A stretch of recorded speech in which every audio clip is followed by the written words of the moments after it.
Let's do it. Killer frequency. I think I'm almost done with this game. Load game. I just forgot how to play. Load game. What's the difference? So this.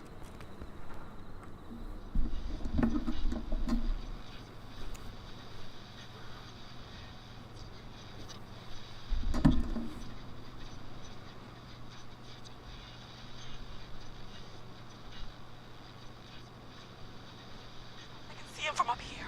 God damn it. She's just a kid. Where are you? Are you somewhere safe? Oh my god, oh my god. You stay with me, kid. Focus. I can't do this. Yes, you can. Focus. Tell me, what's your name?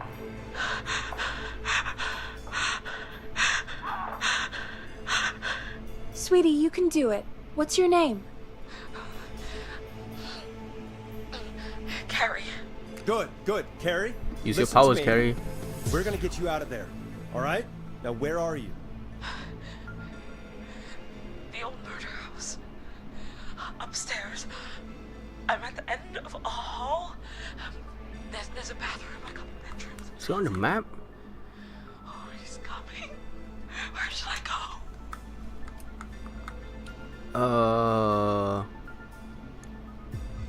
Closet? Go to the closet. Okay, I'll...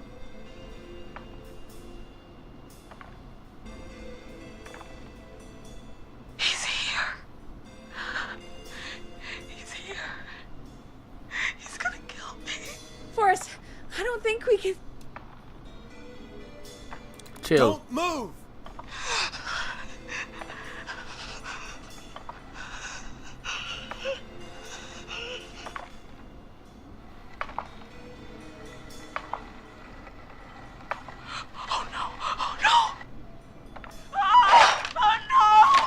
She's dead.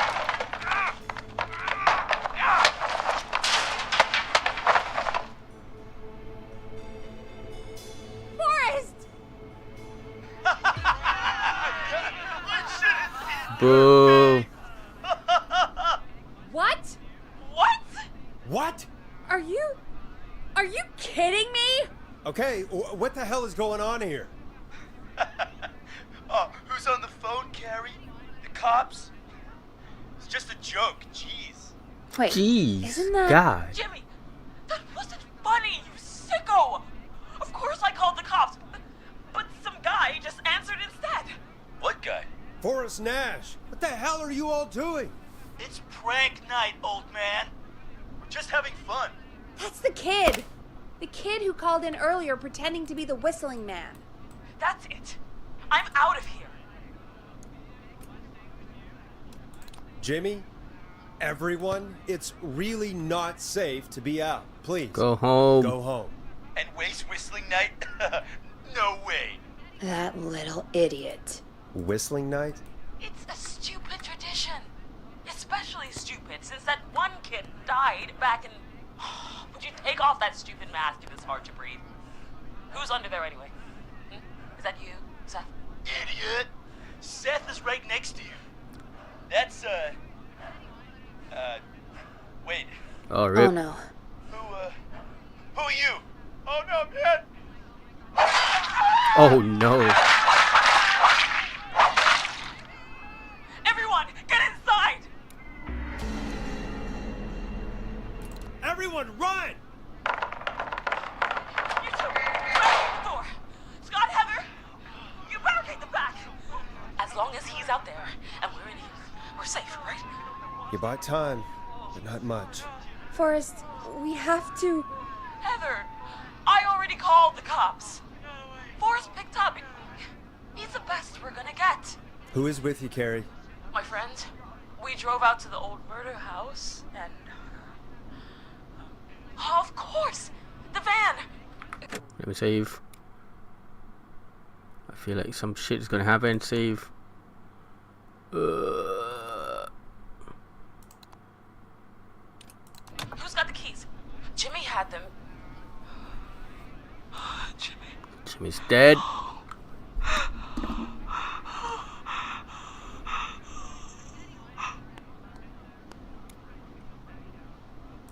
Okay.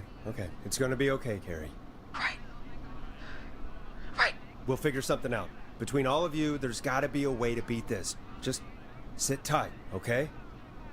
Heather, shut up. If we do that, we're gonna get killed.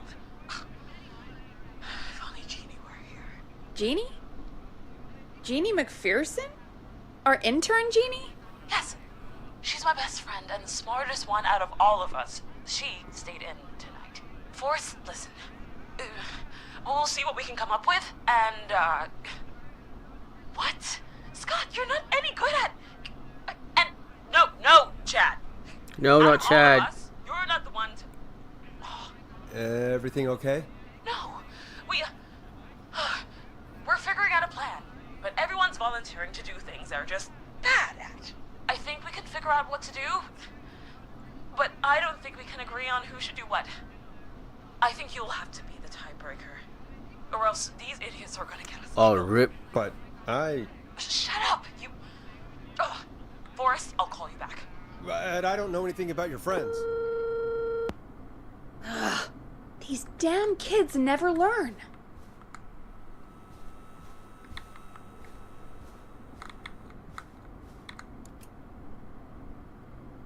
Breathe, Peggy.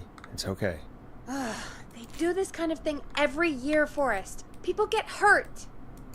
All right, folks. We're gonna work out a way to save Carrie and her friends. This next one goes out to all the trapped kids out there.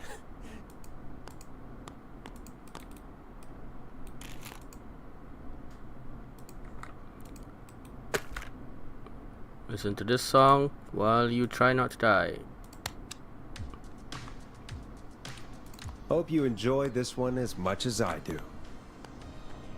Peggy, you mentioned something about their friend working here? An intern? Yeah, Jeannie. Seems a nice enough girl, but a bit head in the clouds, you know? Not sure why we took on an intern. We really didn't have the office space for one. Poor thing got tucked away in a dark corner somewhere downstairs, I heard. All right, I'll go see if I can find her desk. Hopefully she has something we can use.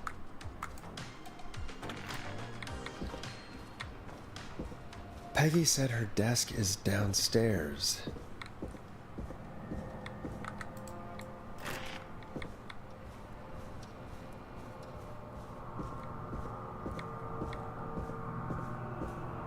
Jeez, they really tucked Jeannie away. What's that? Don't mess it up.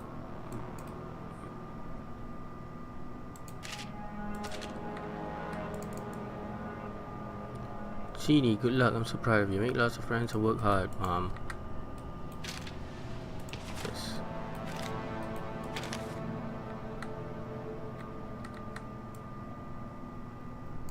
Alone. Hello. Axe, final decapitation.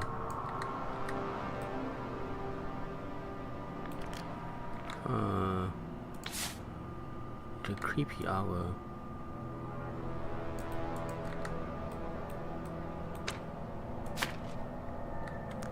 Storm Riders rock on. Gallows for life. Jimmy. Jeannie.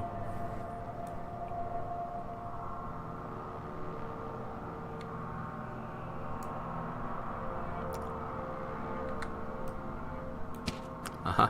Friendship quiz. This might work. Jeannie and Carrie's friendship again. Most likely to peak Mount Everest. You got Heather. Most likely to win the award for worst poker face. Cynthia. That's the worst liar. Most likely to end up in prison. Seth. Most likely to escape prison. Jennifer. Most likely to become an Olympic athlete. 2 of them.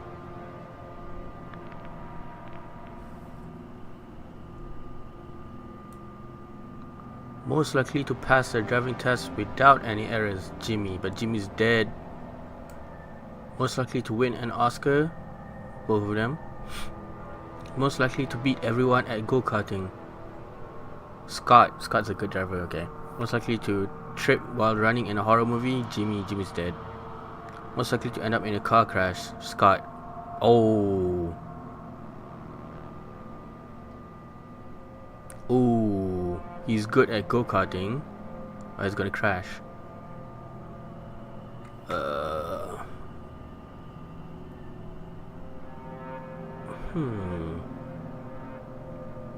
So cross whoever's good. Tammy.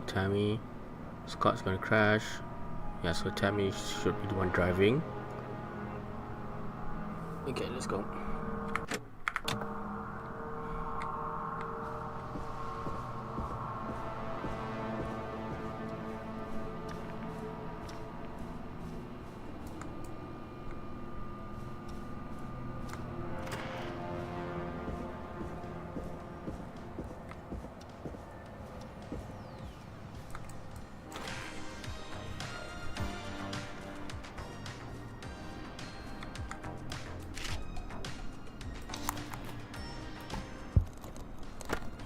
Let's save first before we do this.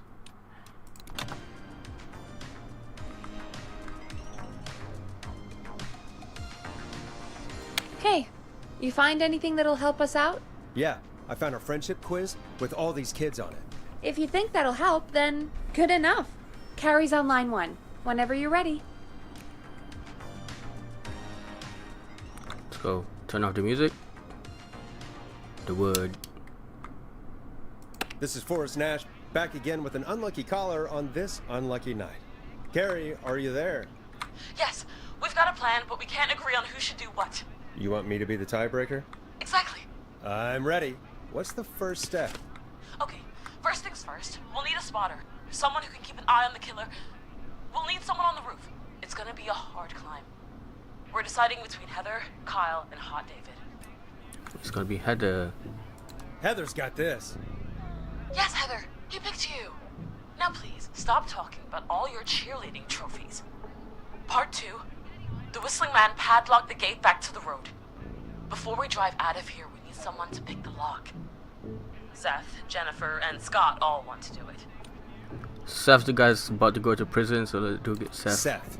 Seth, what are you talking about? I don't know that smashing into windows is really... Oh God, fine. Anyway, that brings us to part 3. Getting the van keys. I'll volunteer for this. I don't know Jimmy as well as you guys, so... it'll probably be easier that way. Then is part 4. This is a very detailed plan. I'm impressed. Yeah, it's weirdly easier to think when you're about to die. You're doing great. What's the next part? Part 4, we need someone to lead the Whistling Man away. We need a fast runner.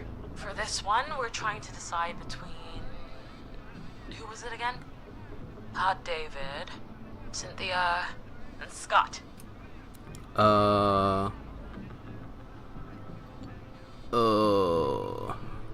Fast runner.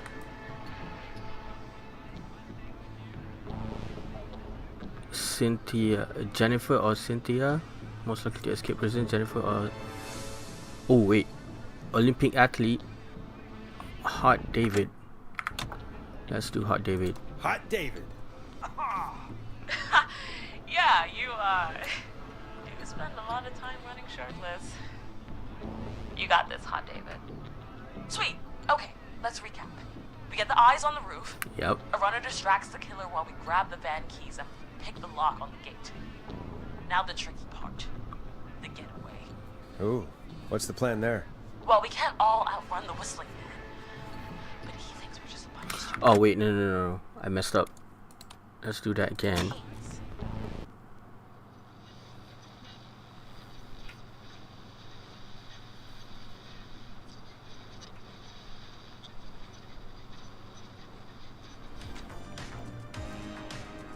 Hey, you find anything that'll help us out? Yeah, I found a friendship quiz with all these kids on it. If you think that'll help, then good enough. Carrie's on line likely 1, to- whenever you're ready. Most likely to escape prison is Jennifer. Jennifer is the one who should be picking the lock. Yeah. Let's do this. This is Forrest Nash, back again with an unlucky caller on this unlucky night. Carrie, are you there? Yes, we've got a plan, but we can't agree on who should do what. You want me to be the tiebreaker? Exactly. I'm ready. What's the first step? Okay, first things first, we'll need a spotter. Someone who can keep an eye on the killer. We'll need someone on the roof. It's gonna be a hard climb. We're deciding between Heather, Kyle, and Hot David.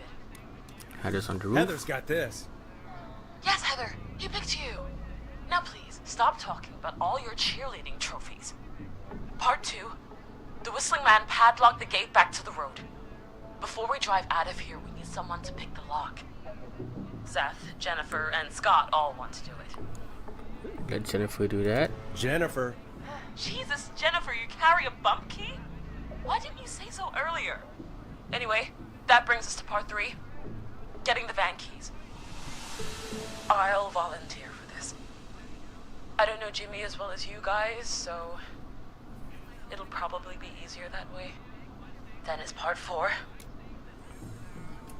This is a very detailed plan. I'm impressed. Yeah, it's weirdly easier to think when you're about to die. You're doing great. What's the next part? Part 4, we need someone to lead the Whistling Man away. We need a fast runner. For this one, we're trying to decide between... Who was it again? Hot David, Cynthia, and Scott. Hot David. Hot David.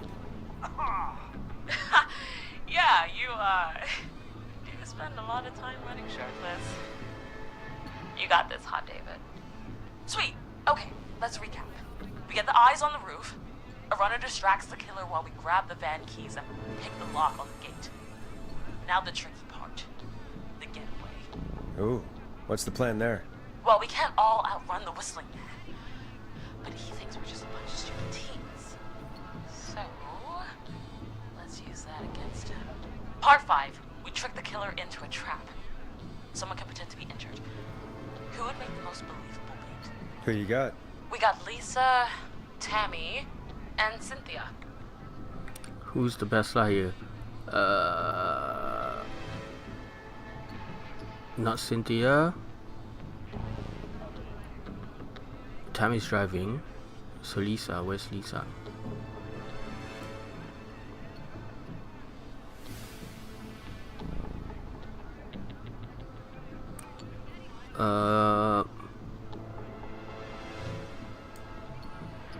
Yep, let's do Lisa. Lisa. You're right, Lisa. Having to smile at rude customers is perfect practice. That should take care of the killer. And then it's time to get out of here. Finally, part 6. We need someone who can drive us through the woods and back to Gallows Creek alive. Who's our getaway driver? Should it be... Who have we got? Chad? Scott? Cynthia? Whatever. Forrest, you know what to do. Oh. Scott, Cynthia, or Chad?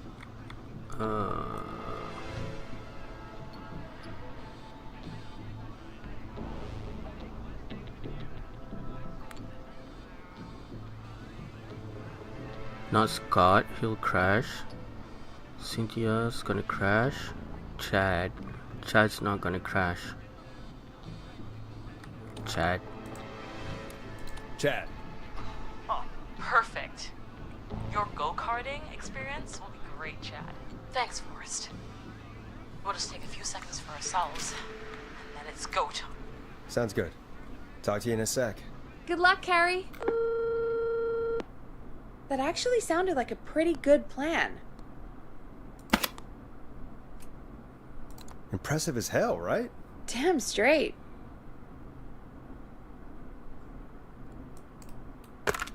Let's play that song while we wait.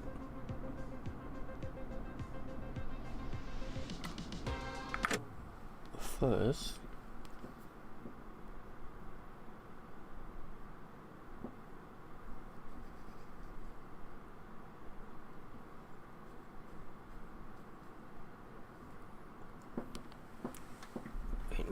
come back. Ugh.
Let's go. Oh, the kids are back already. Line 1 again.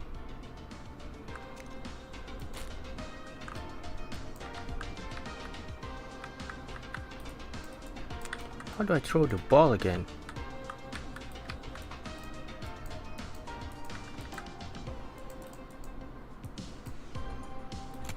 What are the controls?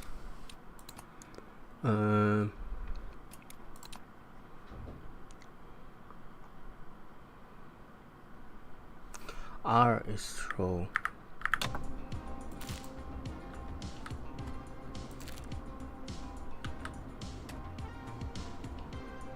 Alright, let's turn off the music. How did you kids do? If you're just tuning in, we're coming to you live with a bunch of teens about to flee a madman. Listener discretion is advised. Are you ready, Carrie? We're good to go, Forrest. Alrighty then. Hit it. You got this. Here we go, everyone. Spotter, to the roof. Go, Heather. She's off and away. All right, Renner. Get ready. Wait for the spotter's signal. Spotter says go.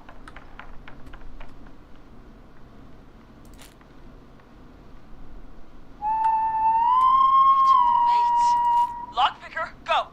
I'll get the keys off Jimmy.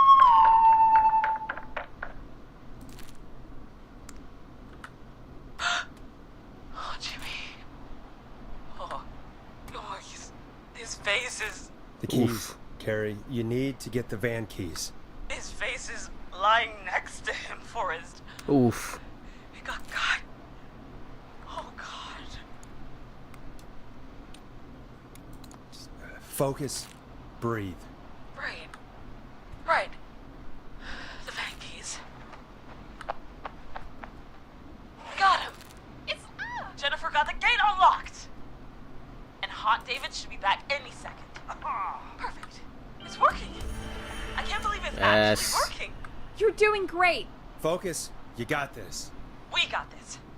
Next step, trap the killer. All right. Wait. Get into position. Everybody else, hide.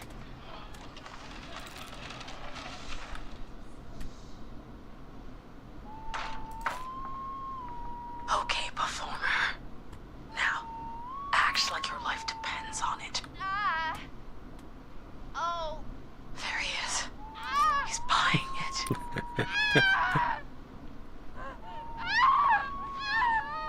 Now! Push the bookshelf over!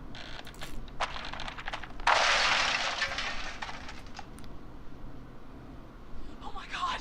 He went through the floor! Go, go, go. Spotter! You need to climb down now! We gotta go! She's coming down. And yes! Heather!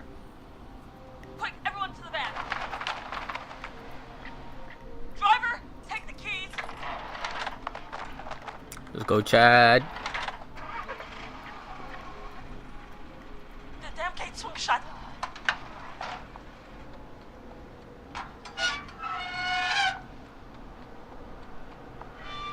Oh shit. Huh? What? It won't stay open. I'll hold it. You drive through. Oh shit. Carrie! What was that? It's a whistling man. Drive! Now!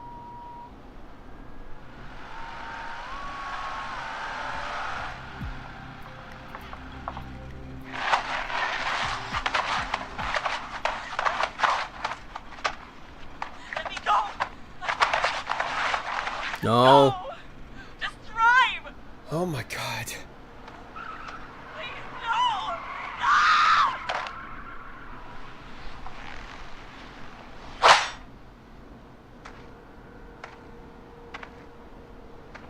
Carrie?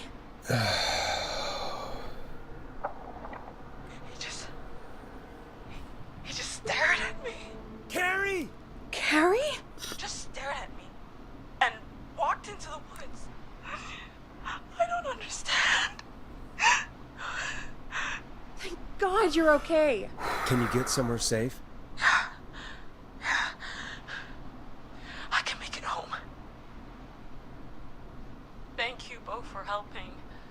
Oh my god. Hadn't I? It was your plan, Carrie, and it was a great plan. Don't forget Jeannie. Her friendship quiz saved the day. Told you she was the best. I need to get home. Breathe, Carrie. You're okay now. I'll call you when I'm somewhere safe. Talk to you then. This is insane. Folks, that was a lot. Our thoughts go out to Jimmy's parents in this awful time. For any kids listening in, please stay inside and stay safe. And parents, hug your kids extra tight tonight. Here's a song for the girl walking home in the dark. Let's go.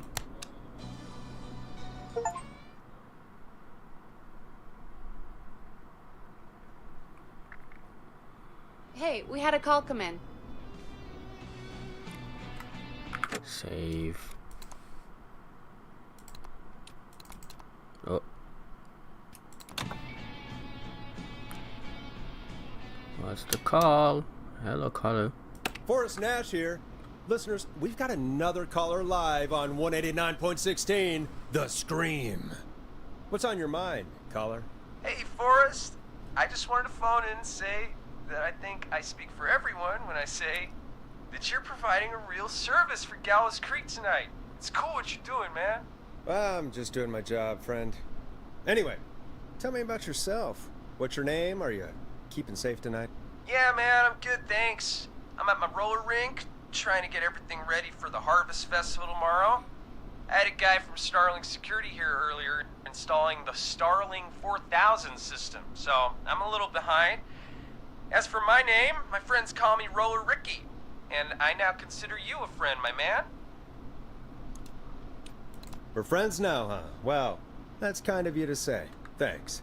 Yeah, man. Sounds like roller skating is more than just a job to you. So is this vocational? I wasn't always Roller Ricky. Once upon a time, believe it or not, I used to go by just Ricky. Yeah, back then, things were pretty rough. I used to roll with a bad crowd. Not all bad, but there was one guy. Anyway, some bad stuff went down. I harbored a lot of guilt for a long time and turned to the bottle. I didn't really talk about it or even know how to talk. It's just how it was. That bottle took the best years of my life. Or so I thought. It's never too late, Roller Ricky. How did you turn things around? I joined a support group. I opened up about my problems, and sharing that burden just took so much weight off. It's a long story from there, but I found roller disco. I learned how to have fun again, cutting loose and making shapes. Now whenever I get down, I get down. I'm finally free from it all, man. It's important just to talk to somebody. That's the first step. Ain't that right, Max? Aw, hello, Max. Well, he certainly sounds like a good boy. Max is my emotional support dog. He's a rescue dog, but I always say he's the one that rescued me. He's the best dog a guy could ask for. Of course, the first thing I did was teach him how to skate. He's better than me now, a real pro. Max can skate. Yeah, man. At first they said it couldn't be done, and then they said it shouldn't be done.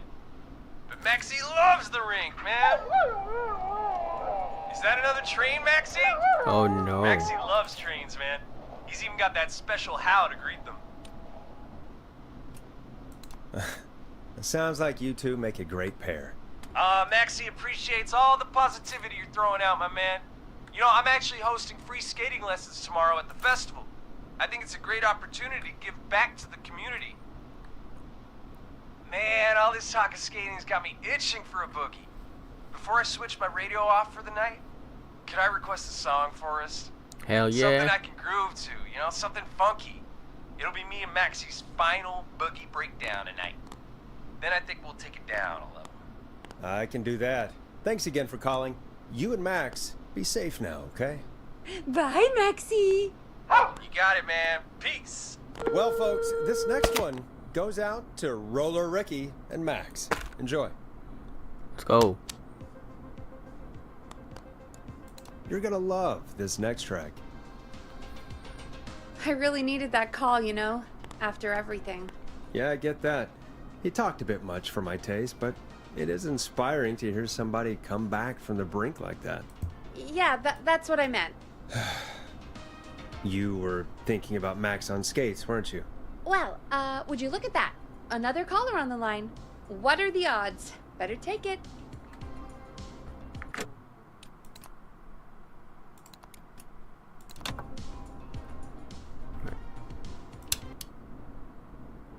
Welcome back to 189.16, The Scream. This is Forrest Nash. How are you tonight, caller? I'm doing okay. Oh my made god, it home she's safe. alive. Gary! Hey, I just wanted to thank you for doing what you could earlier. You know, even though we lost Jimmy, and I don't know. Hey, it's okay. You were so brave earlier. You're safe now. I wanted to ask you why. Why he didn't. Why am I. Why what, Carrie? Why did he spare me? After what he did. Why let me go?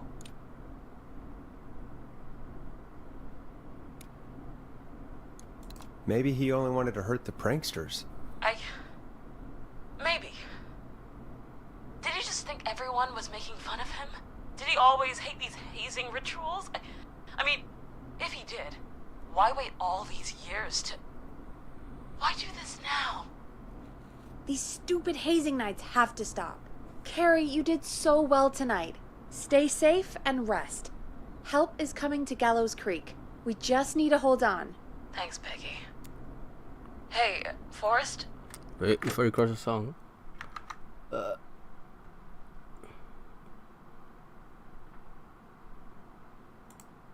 Right. Could I request a song? Of course, Carrie. What song? Any song by Blast Processor. Brass Possessor. Thank you. This next one goes out to Carrie.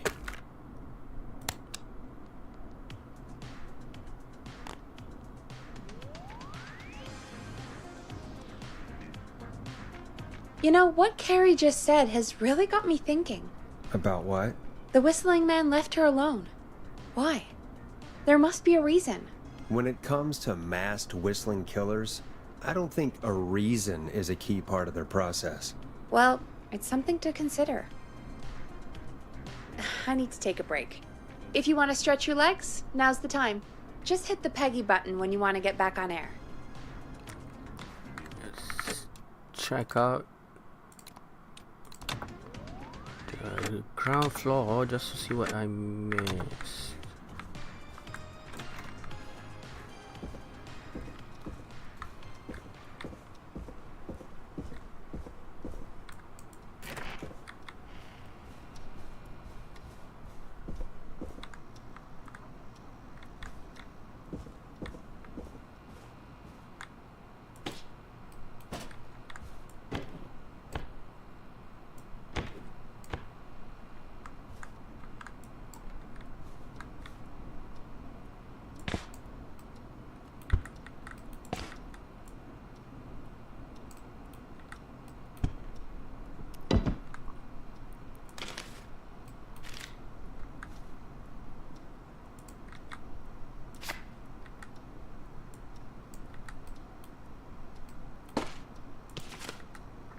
I don't know how to say this, but I think we should see it.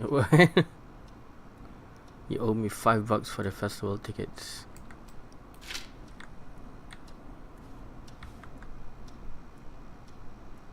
Pictures of dog cats.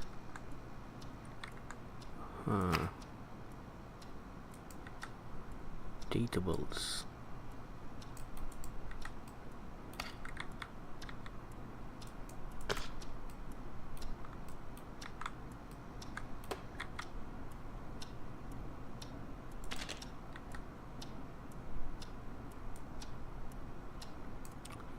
It's 1987, 28/8/87.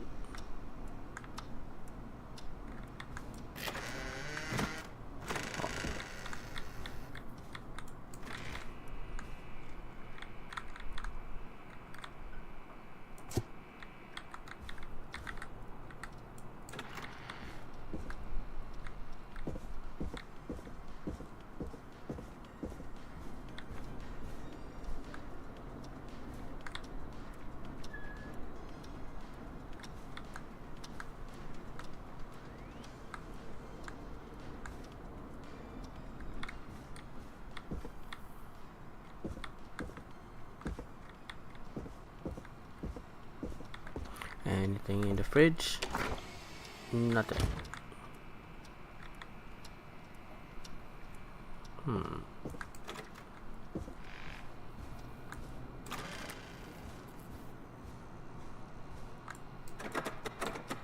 Locked. So many locked doors, so few keys.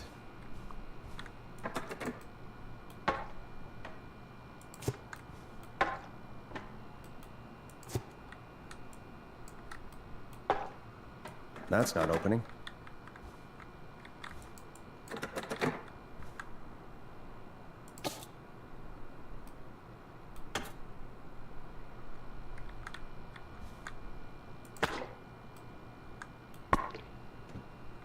There's nothing down here. Alright, let's continue.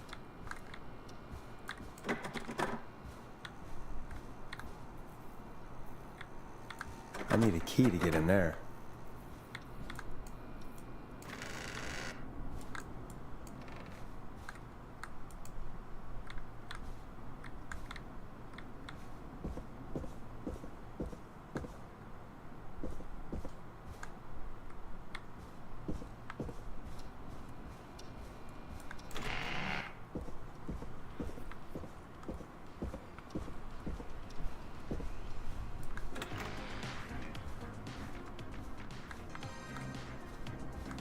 Right.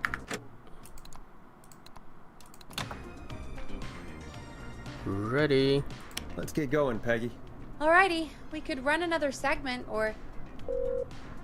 Scratch that, Forrest. We have a caller.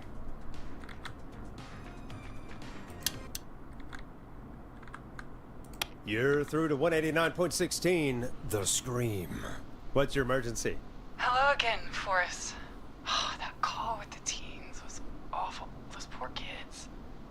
Still, I'm glad the girl didn't get hurt. Thanks for your concern. Are you in trouble? What's on your mind? I wanted to ask you again to play my song, Forrest. You said you were gonna play it, but you didn't. Your name was Dawn, right? What, Peggy? Yes. Oh, well remembered. My name is Dawn, and I wanted to ask you again to play my tune, Forrest. Long Ride Home? You know, the one that Peggy said she threw outside the window?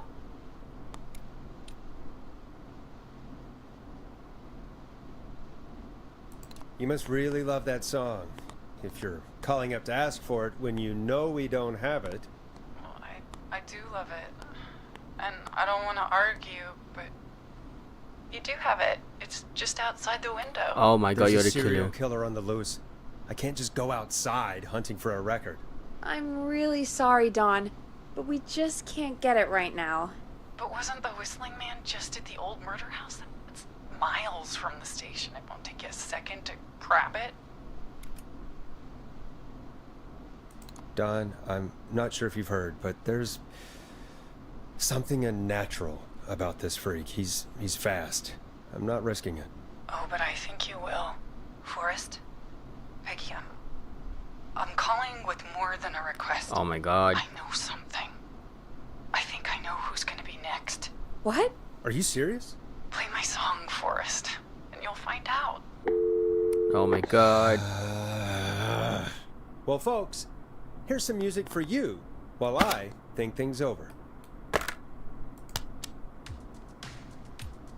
Here comes one of my favorites. Is she serious, Peggy? She's serious about hearing that song, that's for sure. Peggy, I mean, is she serious about... I don't know, Forrest, but we don't really have a choice, do we? If she's telling the truth... Right, I'll do it. You're a good man, Forrest. I'll slide you the key to the fire door. Wait. Our fire door has to be unlocked? Yeah, it... You know, I never thought about it, but yeah. We should talk to Reggie about that later. Anyway, I'll hold the fort down while you're out. Maybe I'll even get a caller. That could be exciting. 189.16, The Scream. With me, Peggy.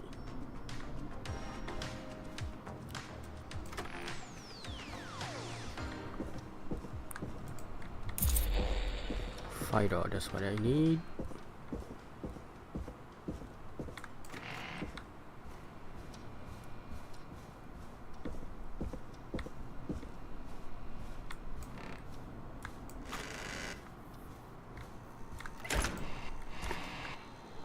Oh no.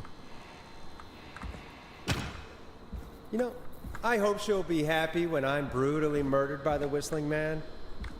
Out here, in the open, alone.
Alright, which window would she have thrown it out of? She would be right there. I should throw it right there. But what are these?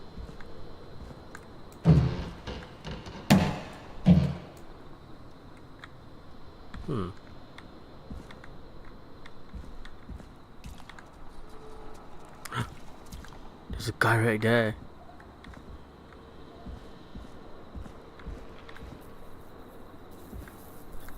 Here it is. Here it is. Long ride home.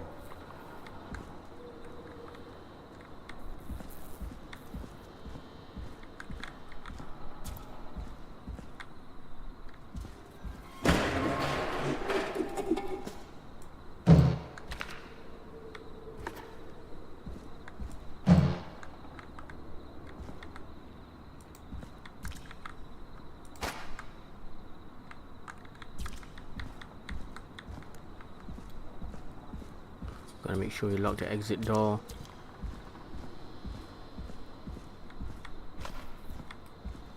Of course, it locks behind me. And of course the key doesn't work on this side. Fantastic. Maybe there's another way back in through the basement.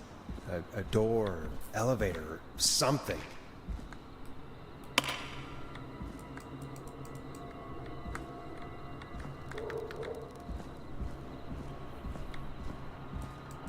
How do I access this? And that's broken too. Only the best for K-Fam. Let's see if I can fix this. Looks like a power issue. I should check the fuse box. Fuse box.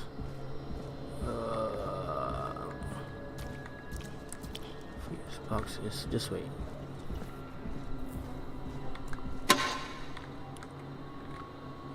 Looks like I'm gonna have to hunt around for some new fuses. A5.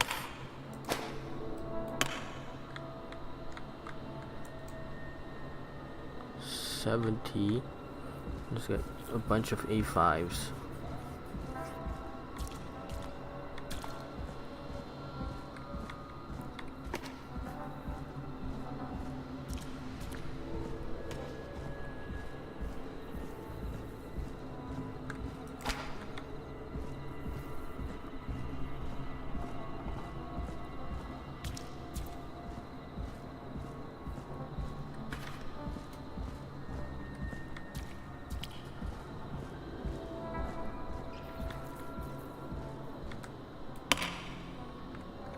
Two more.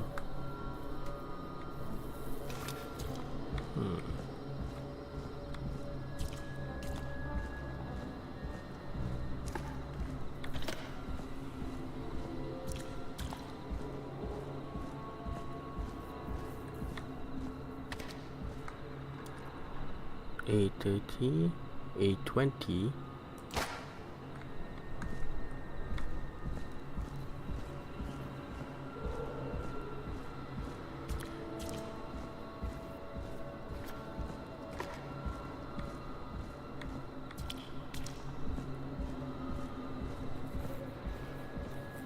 It says 70 right here, but what does it mean?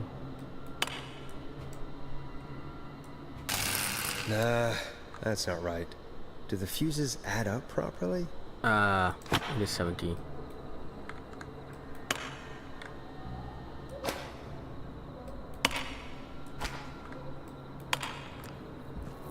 So 20, 30, and 20.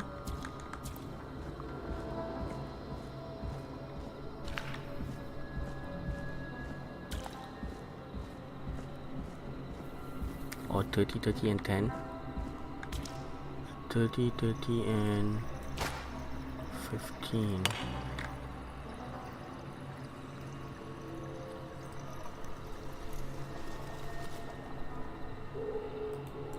$30, 15 is 45, another 15 now.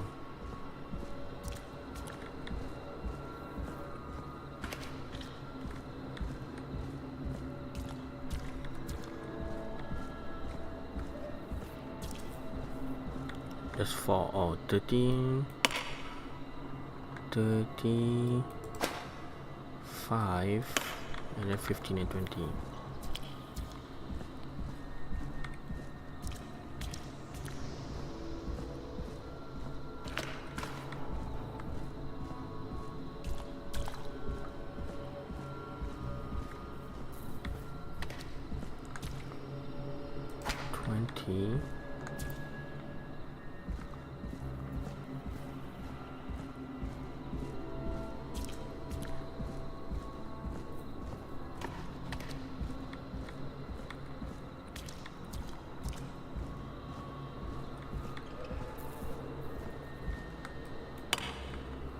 That's 115.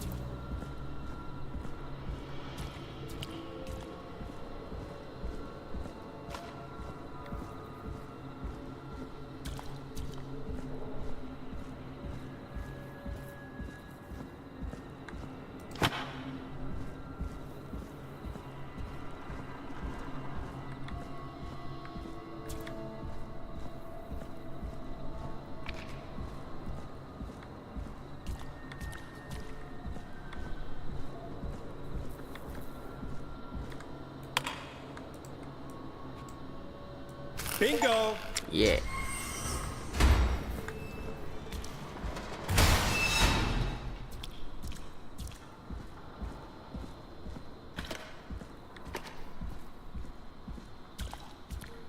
I could probably survive that fall. We need to close this gate. The killer's gonna come in through here.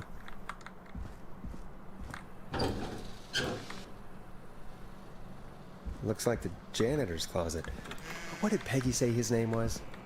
Clive? Wait, a secret entrance. Some shit's gonna go down.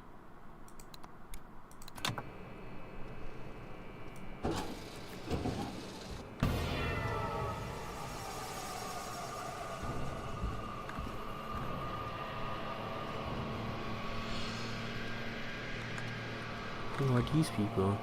What the hell? Peggy is not gonna believe this.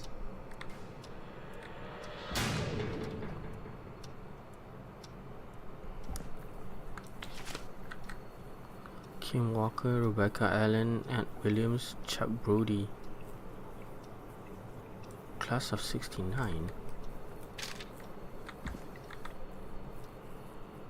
Power station, he was dead. Trailer park, hospital, gas station. Chuck Brody, festival disaster. Kim Walker, flew for thought. Oh no. Former Gallows High football captain Chuck Brody suffered a career-ending injury as a victim of the festival disaster late last year. To help him on his record to recovery, we're buying him some lottery tickets. Hopefully he gets lucky and gets back on his feet. Top tickets in the bucket below. Gallows Creek game day. We would like to announce the marriage of Kim Walker and Peter Stein, 1970. Crime syndicate impounded. Is this guy like Batman? What is this? Who are these people? They're not the same people who called. Huh. Why do you have these creepy mannequins?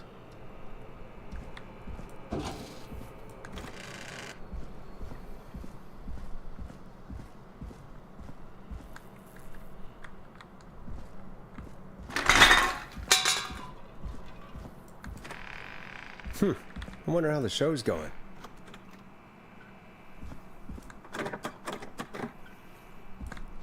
It's a big ass radio station.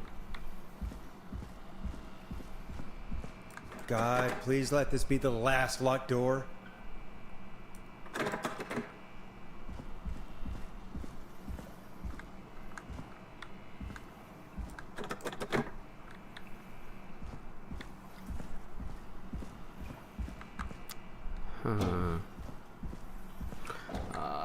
I'm scared.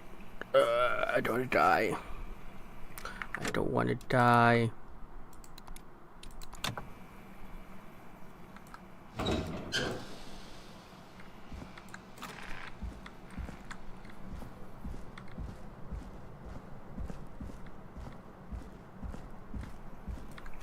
Is there a secret entrance somewhere?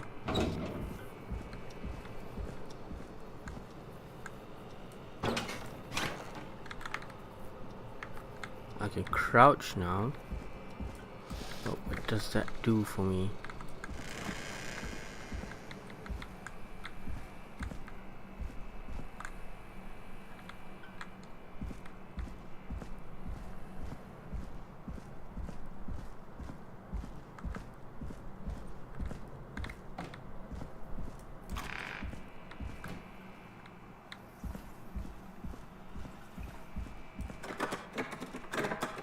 Damn it.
You want me to look there?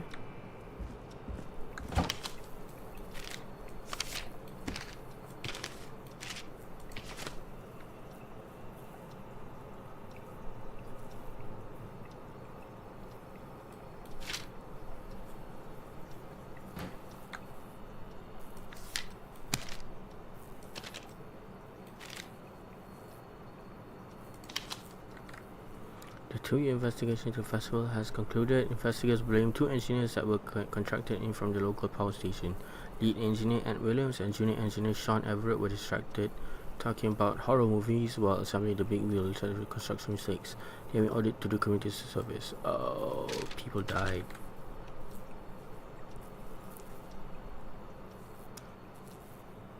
I only stole a few cars to get by anyone, so much I live in town. 1986.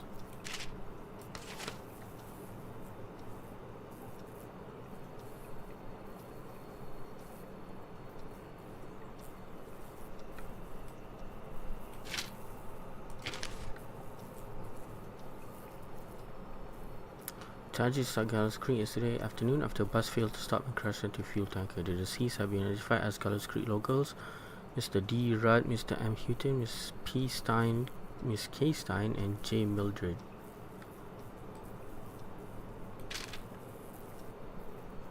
Local legend takes to Manhattan. Infamous author of Tell All Book, Diary of a Kati, moves up to Gallows Creek for a new life in the big city. She stole our cars and then she stole our time and money.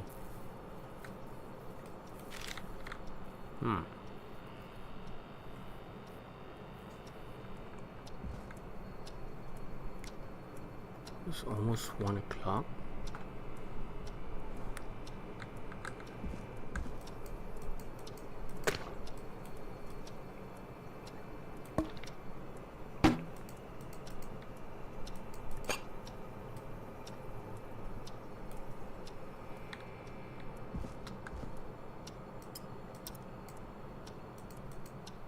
key. Ah, there's the beautiful key. I should be able to get back to the studio now.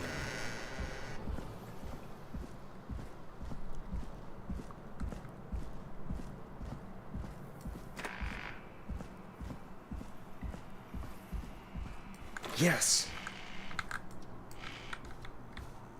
Go, go, go, go, go, go, go, go, go, go, go, go. Safety, safety, safety. Safety, safety, safety.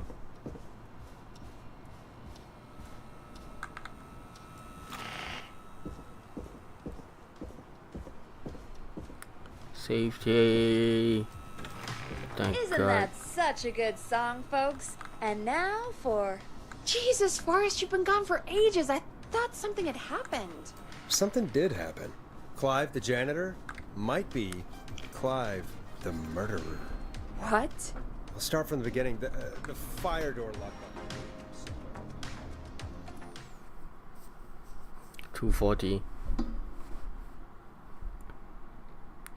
Why did you heave that thing all the way up here?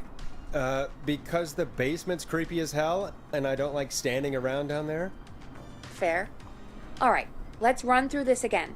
We have a creepy board you found in a creepy basement, made by our creepy janitor, who you think is the creepy whistling man. Yep. And on the creepy board are the names Chuck Brody, Kim Walker, Rebecca Allen, and Aunt Williams. Correct. And you think one of these people will be the whistling man's, Clive's, next target. That's right. And we've got to find him. You said there are 4 locations listed there too? The hospital, the power station, the gas station, and the trailer park. Clive must think the target is at one of those locations. Forrest, you're gonna have to figure out if any of the potential targets are at one of these locations tonight. Hit the button if you need any help.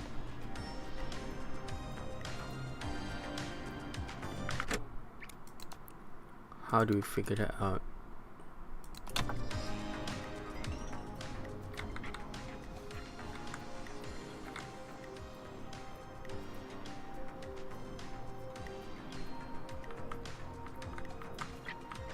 Oh, here it is.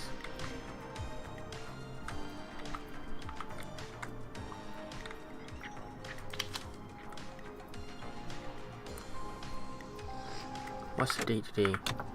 Today is the 3rd of September.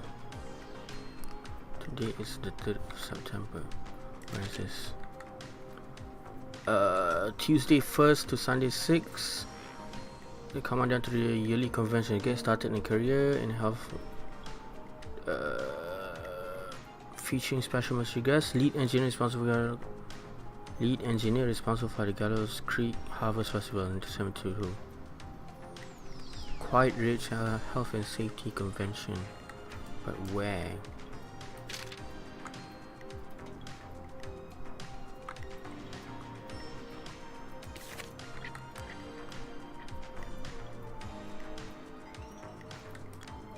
I read it, so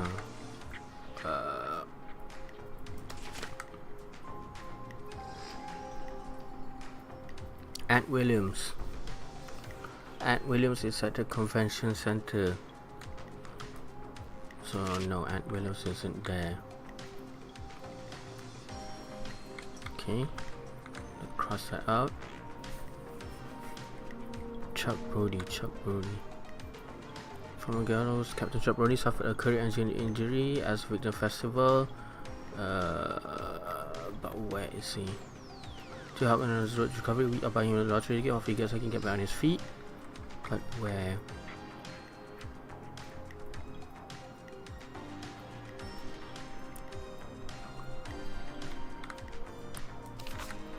Gallows Creek Game Day. 1969, no.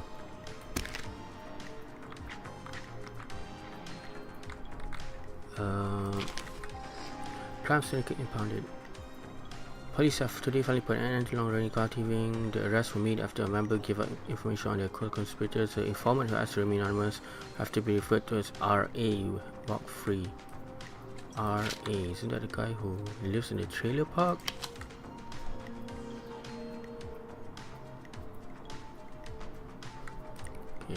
RA is Rebecca Allen. She's not here.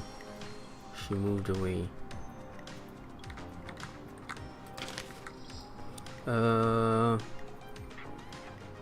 she moved away again. She's gone. Rebecca Allen is gone. So all that's left is Kim Walker and Chuck Brody. But where's Chuck Brody?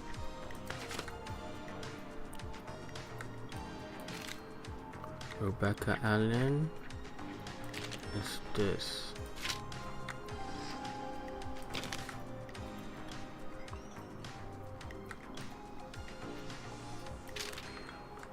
Chuck Brody and Kim Walker.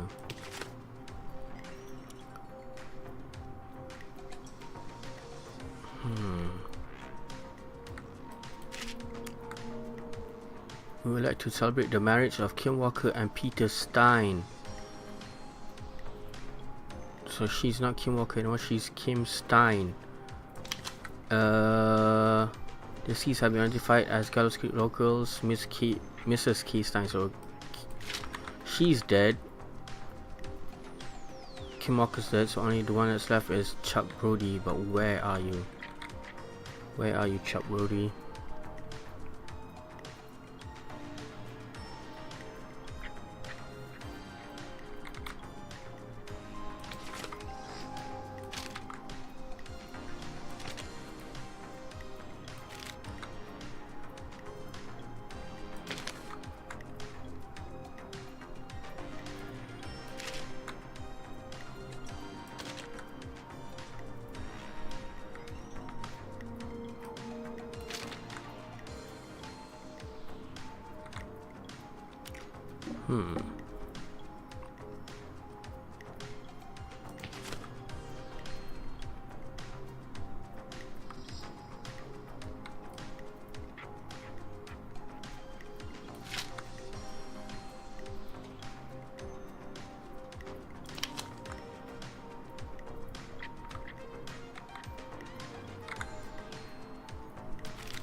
Crime Wave. Crime Wave is here.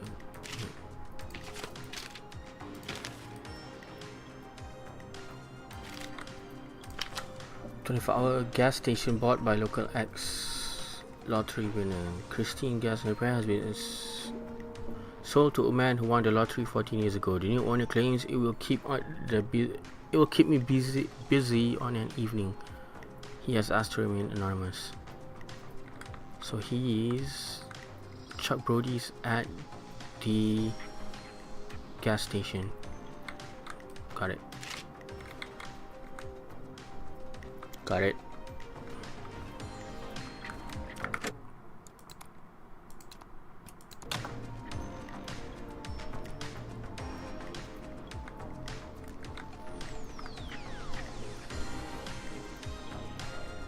How's it going? I'm ready, Peggy. Are you sure? We've only got one shot at this. Right, let me save. I'm sure. Let's do this. Okay, name first. Who do you think the target is? It's Chuck Brody Chuck Brody. And where will I find them? at the gas station. The gas station. Okay, I'm dialing. One moment.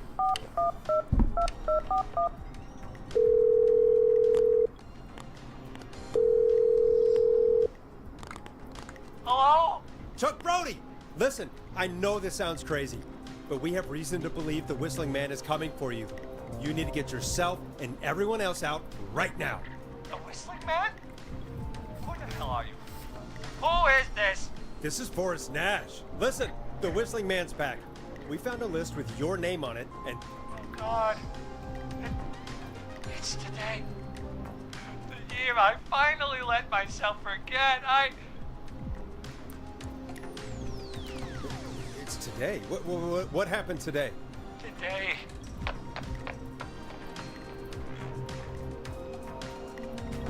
What's today? I think he ran off. Well, fingers crossed that Chuck... Jeez! It sounds like something blew up. He's using bombs now? Is Chuck? I don't know. Hang on. We're getting a call. Hello? Chuck? Chuck! Forrest, the whole goddamn gas station's gone up. Oh my Is god. anyone hurt? I don't think so. I got everyone to follow me out. The town's only ambulance was blown to hell, though. Yeah, damn it, that fireball threw me. I've got to get to the hospital. I'm not feeling great. Forrest, man, I can't thank you enough, but damn, I gotta go. Wait, Damn it. We lost him. What was that about today? Oh, Forrest, the call board is lighting up. Get us into some music while I deal with this. Careful with this next track, listeners. It's dynamite. Forrest!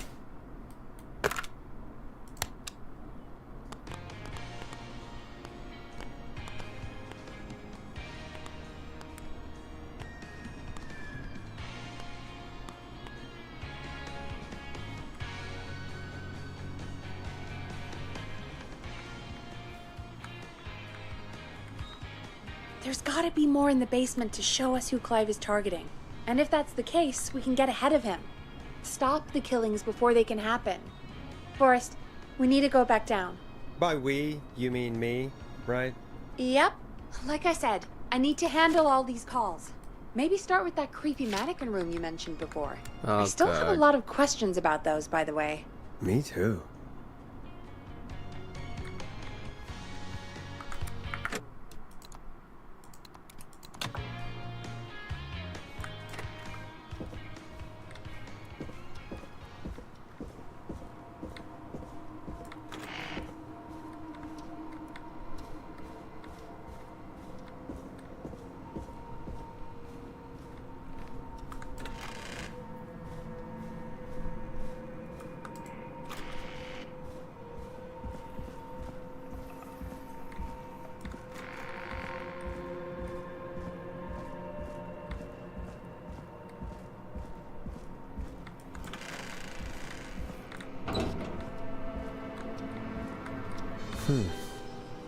The key?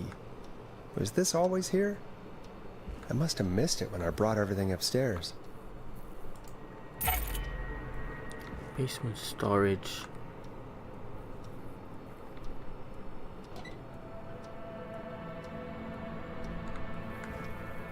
That's what the mannequin's pointing at.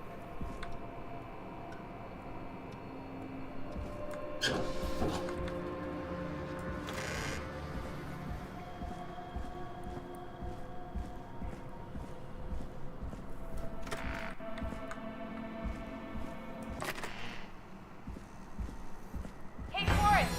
Peggy, give me some warning before yelling down the intercom? Sorry. Buzz the intercom when you find something and want to discuss it. Here's a map. Where does this go?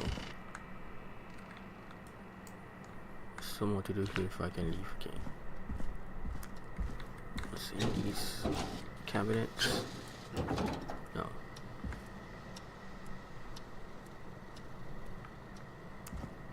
What's this? Peggy, Tape. I've found a tape and a map down here. A map of what?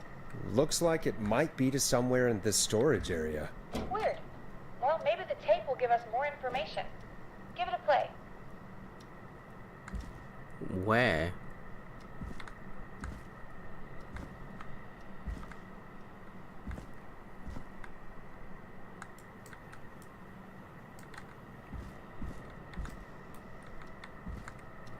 Anywhere I can play a tape?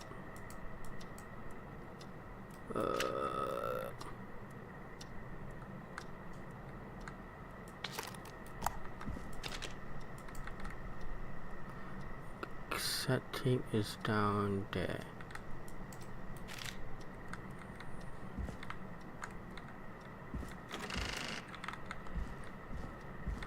Where's that? In between boxes. Section with all these boxes. Oh,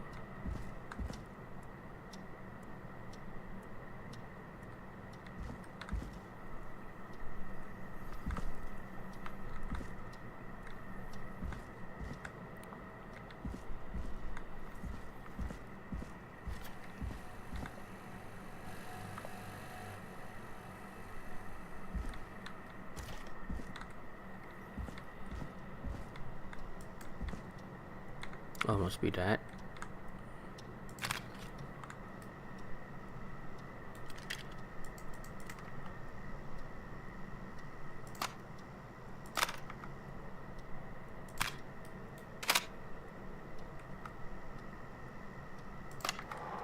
George Barrow, 1968. That's when this all began for me. Follow the maps, find the tapes. I'll be waiting. Wait, George Barrow? We all heard that he drowned after a night out drinking. Was it actually Clive? Has Clive really been the whistling man for that long?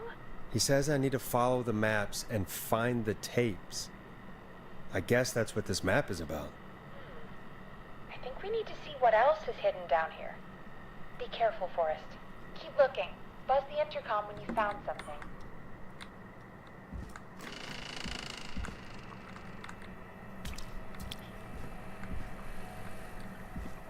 There's a big ass. What is this? How to use it? Okay.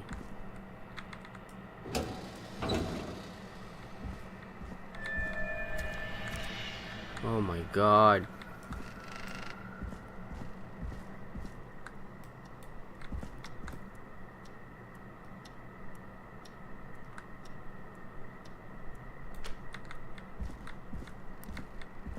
That's the thing I need to pick up, but what else is here? Small lacerations to arms, legs, and face, typically obtained by running through foliage. Severe blistering to the feet, as though the deceased had been running without stopping.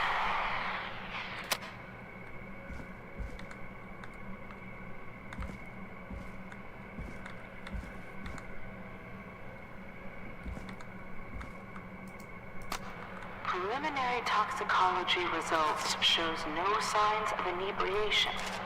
However, a high amount of cortisol was found, indicating elevated levels of stress in the immediate moments before death.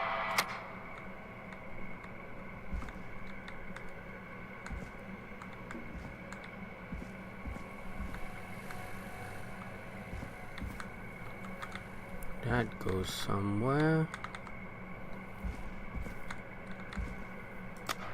Additionally, there appears to be a post-mortem injury to the arm. It looks like it was trapped in a car door.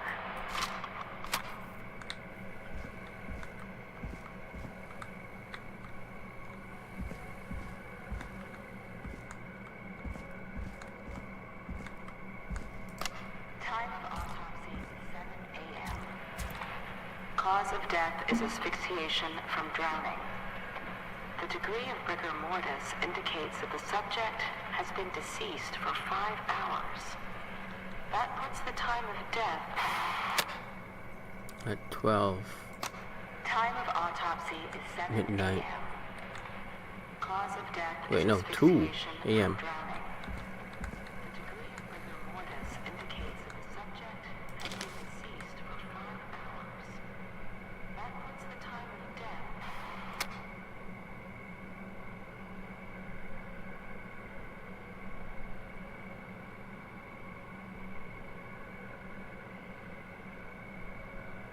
Woodside apartment unable to install, requiring new parts. Installation date 17 September. Kiefer. Client opted for manual installation. This is for the alarm system.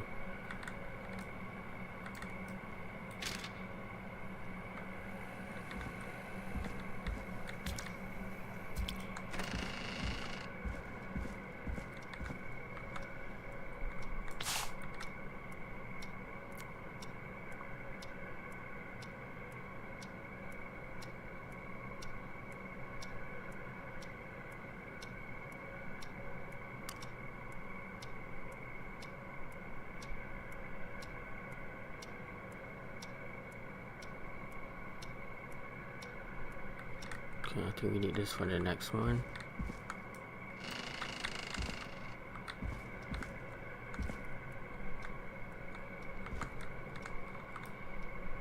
Let's keep this here first, and we go.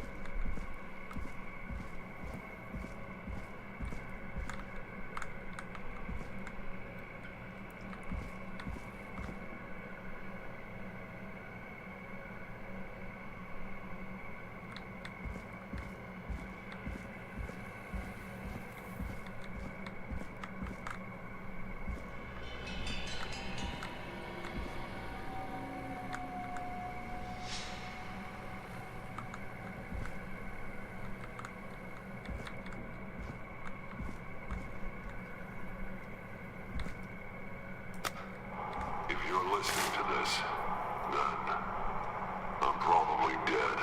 What the? I'm a man who likes to stay informed. I've got subscriptions to newspapers all over the country. A few weeks ago, I noticed headlines cropping up in those papers, one after the other. Each headline about a murder. Each murder, the death of someone I knew almost 20 years ago. And each one drawing closer to Gallows Creek. Drawing closer to the anniversary. On the Ferris wheel? Innocent, but I don't think we deserve killing. All I hope now is that I can save some folk from the worst. That I can, I don't know, do something to make up for what I did back then, I guess. I didn't kill anyone, mind you, but that's past mattering. Now, there's more I could say than I should say, but my employer made it clear that my family would pay a high price if I ever spoke out. So, hopefully I've said enough for you, listener, whoever the hell you are, to start putting the truth together.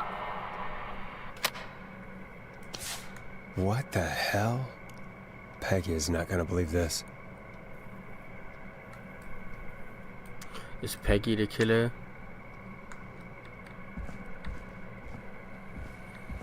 This is the alarm system we need to do later.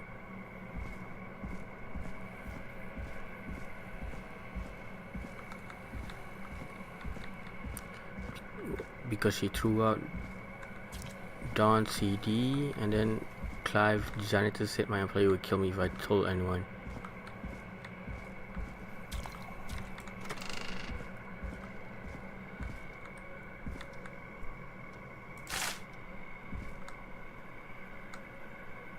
Or save first.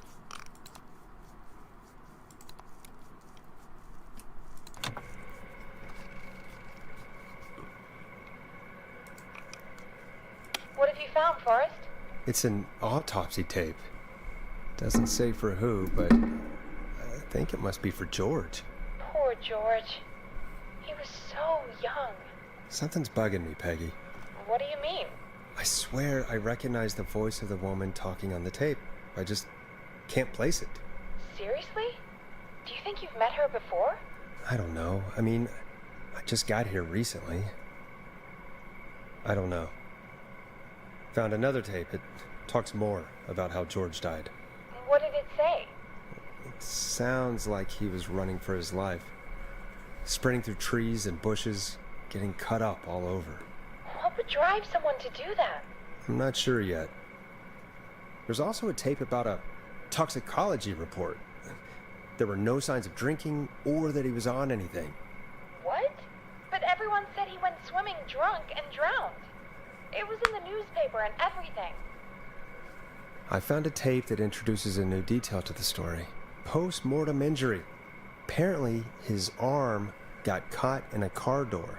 A car door? Yeah, after he died. How do you suppose they can tell? How can they tell?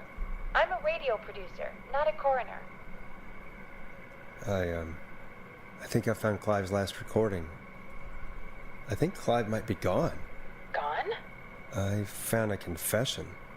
Not for any killings, but for playing a part in covering up George's death. He left this behind in case he died. He hoped someone would find it. Do you think the Whistling Man already got him? Possibly. We've had a lot of callers tonight, but maybe not every victim made it to the phone, you know? We don't know how many there really are. Christ, Forrest, that's dark. I know, but Clive said he had read about other murders in other towns, and that the murders were all folks who knew about the incident. And the killings were getting closer to Gallows Creek. He said he wanted to do something good for once. The board in his office. He wasn't tracking people down to kill them. He was tracking them down to save them. Ugh, why didn't he just come out with all of this? He said his employer threatened his family if he spoke out about any of it. His employer? The one who orchestrated the cover-up? Oh, Clive. I'm sorry for thinking you'd killed all those people. Do you think you found everything, Forrest? I think there's gotta be more down here. I need to find all the tapes. You think so? How much did Clive hide down there? Well, if there are more tapes, then there must be more maps to follow, right? That seems to be the case. All right, then. Buzz the intercom when you find something and want to discuss it. I've got that.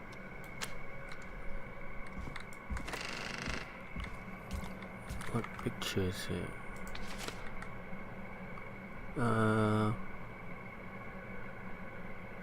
I've got that. It's on the card. Small lacerations to arms, legs, and face, typically obtained by running through foliage. This looks useful. Sheriff J. Matthews, 56, complete sandwich under the shop. 4 a.m. a call was received from a jogger, a miss on the shop, reporting the body had been found washed up in the reservoir. I drove out to investigate, was able to identify the body at the scene without George Barrow. I got to the coroner's office and that the boy's parents. They informed me that they had not seen him since 7 p.m. on the 2nd.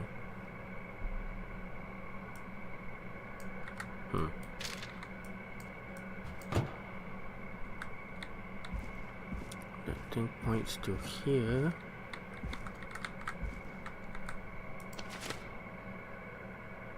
Let us take, which points to here.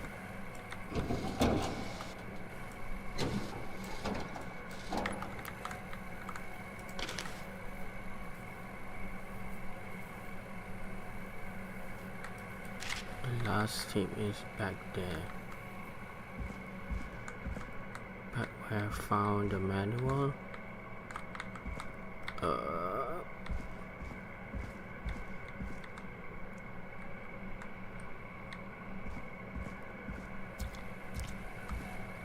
See.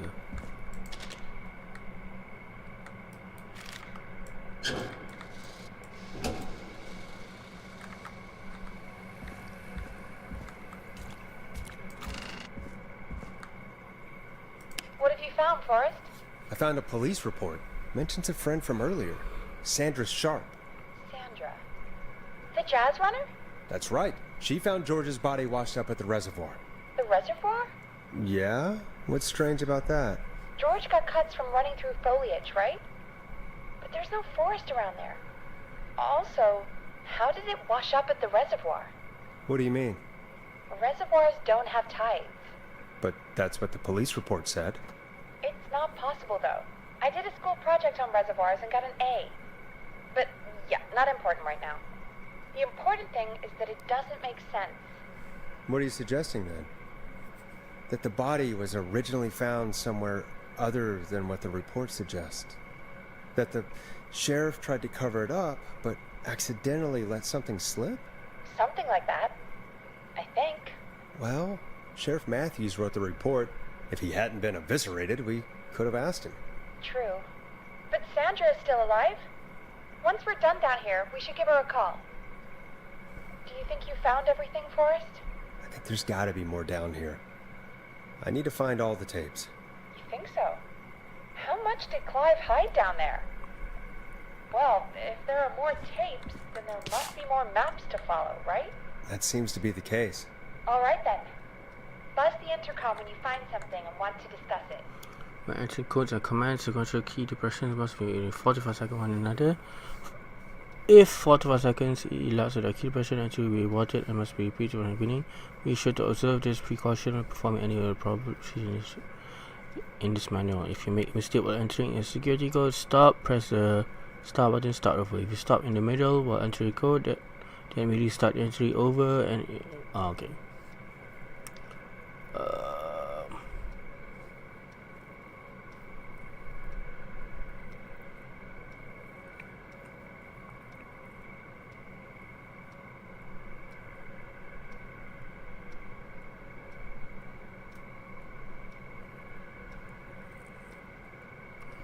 311212. Let's try that.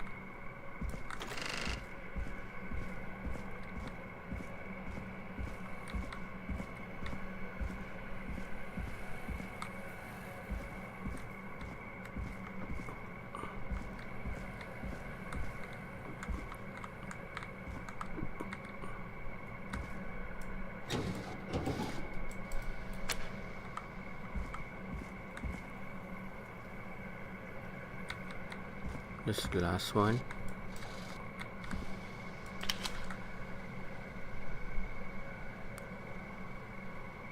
Last tape is on the table.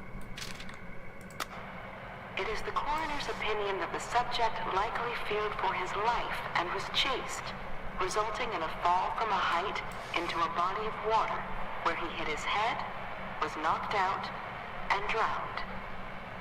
Following that, he was moved. Dr. Sullivan, we need to have a talk. That recording. Shut it off. This has to be important. I'm sorry I made you do this, Virginia. Found dead. The deceased is Caucasian male, age 18. The cause of death is established to be drowning, as shown by the signs of asphyxiation.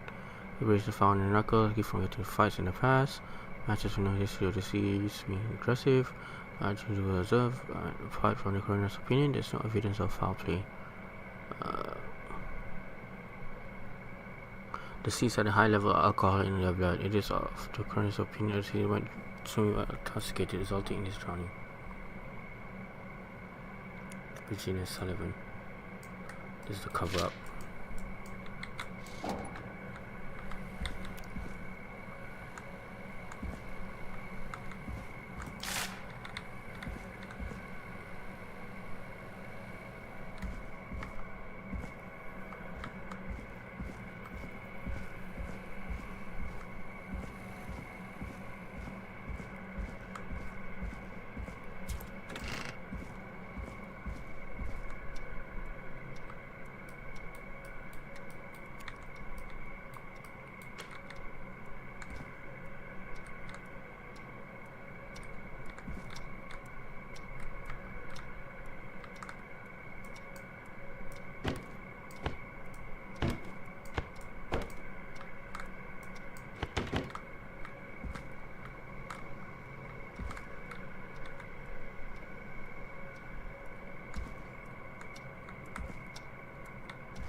What have you found, Forrest?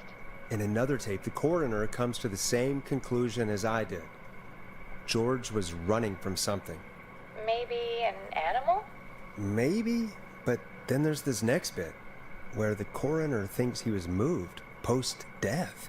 Moved the body? How weird. At the end of the tape, someone burst in and demanded the doctor, Dr. Sullivan, to stop recording. Dr. Sullivan? Wait, Virginia Sullivan? She was her caller from earlier. Well, then our caller was involved in a conspiracy around this boy's death. We need to call her back once we finish down here. It looks like she might know something about what's going on. I found a written autopsy report. What does it say?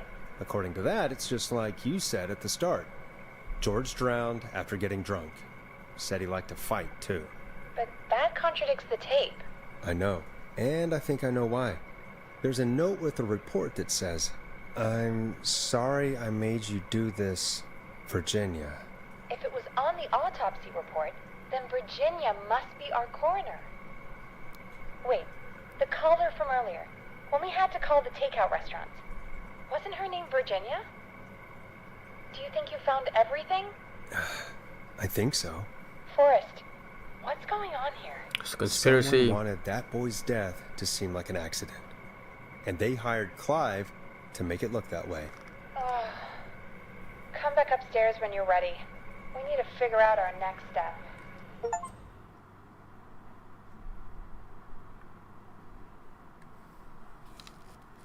Thank God you're back, Forrest.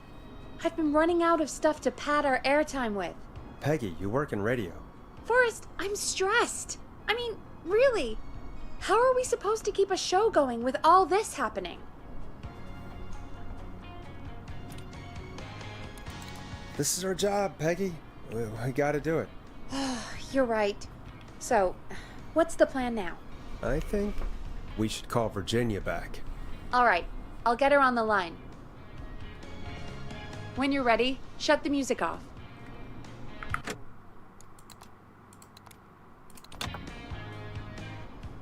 Alright, let's do this. Hello again, Gallows Creek. This is Forrest Nash. We're circling closer to the truth behind tonight's events. To this end, we're calling back one of our earlier callers, Virginia Sullivan.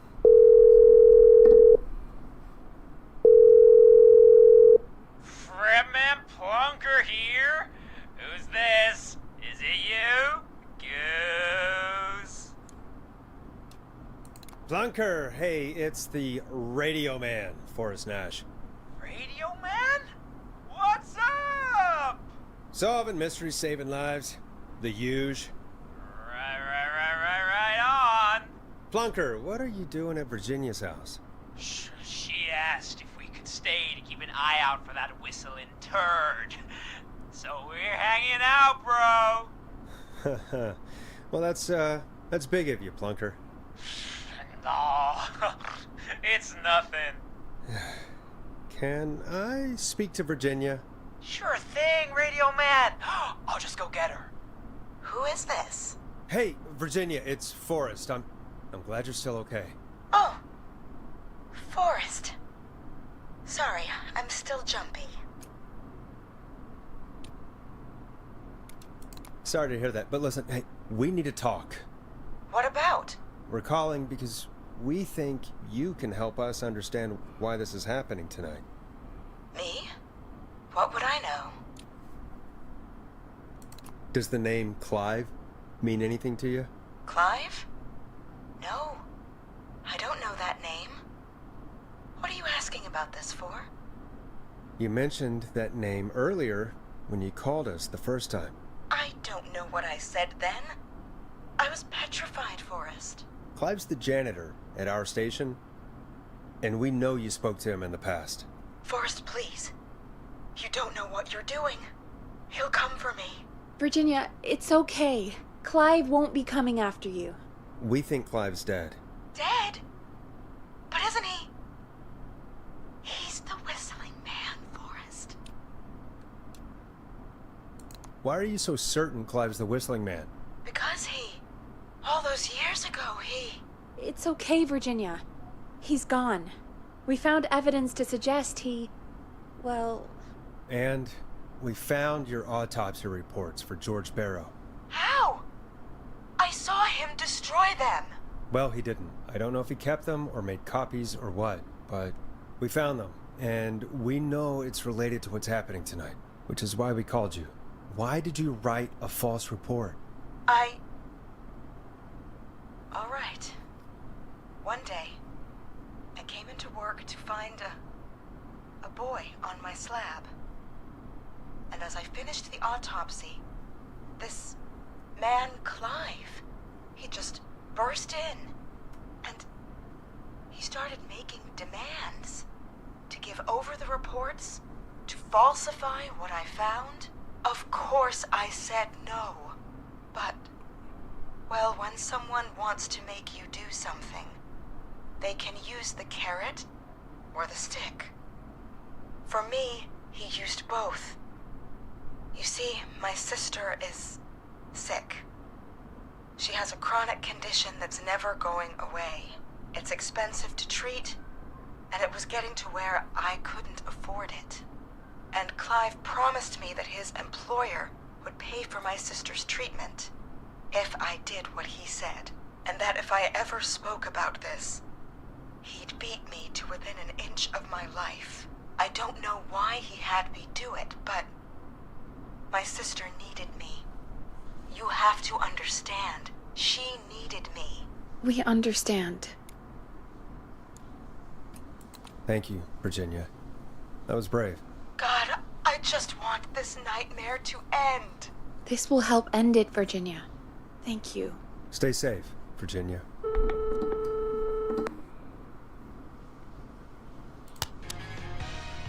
So, Virginia's tied up in all of this.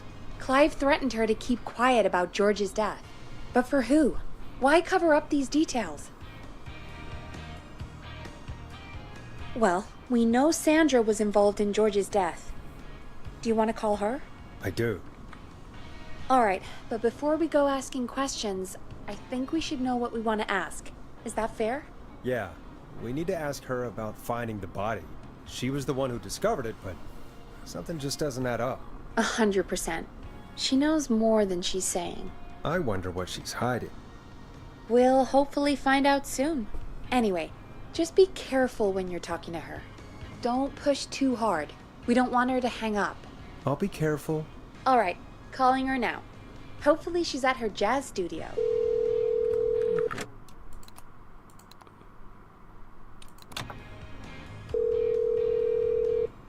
Aha! Forrest, you're through. Hello, this is Sandra at Jazz Pizzazz Jazz Studio. Who is this? Hello again, Sandra! It's Forrest Nash of 189.16, The Scream. And you're live on air. Oh, I always thought folks called into a radio show, not the other way around. How jazzy. What can I do for you? Well, we're trying to understand what's behind the attacks tonight.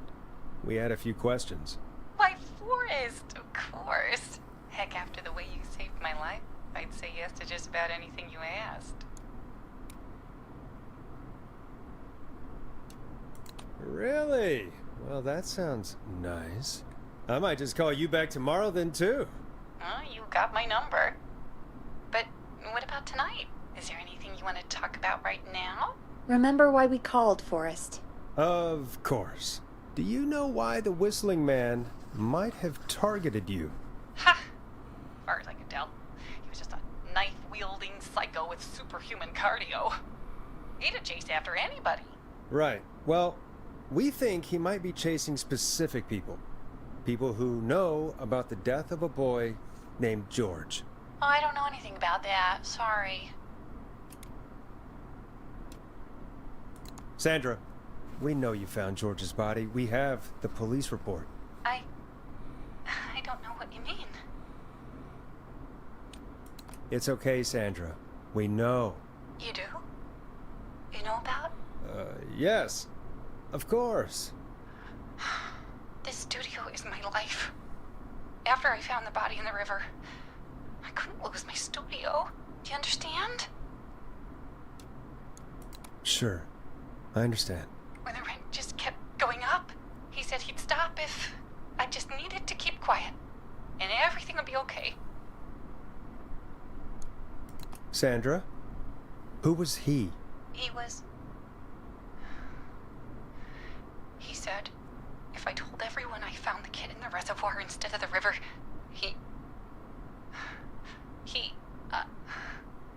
I'm sorry. I can't do this. And she's gone. No. I don't think that...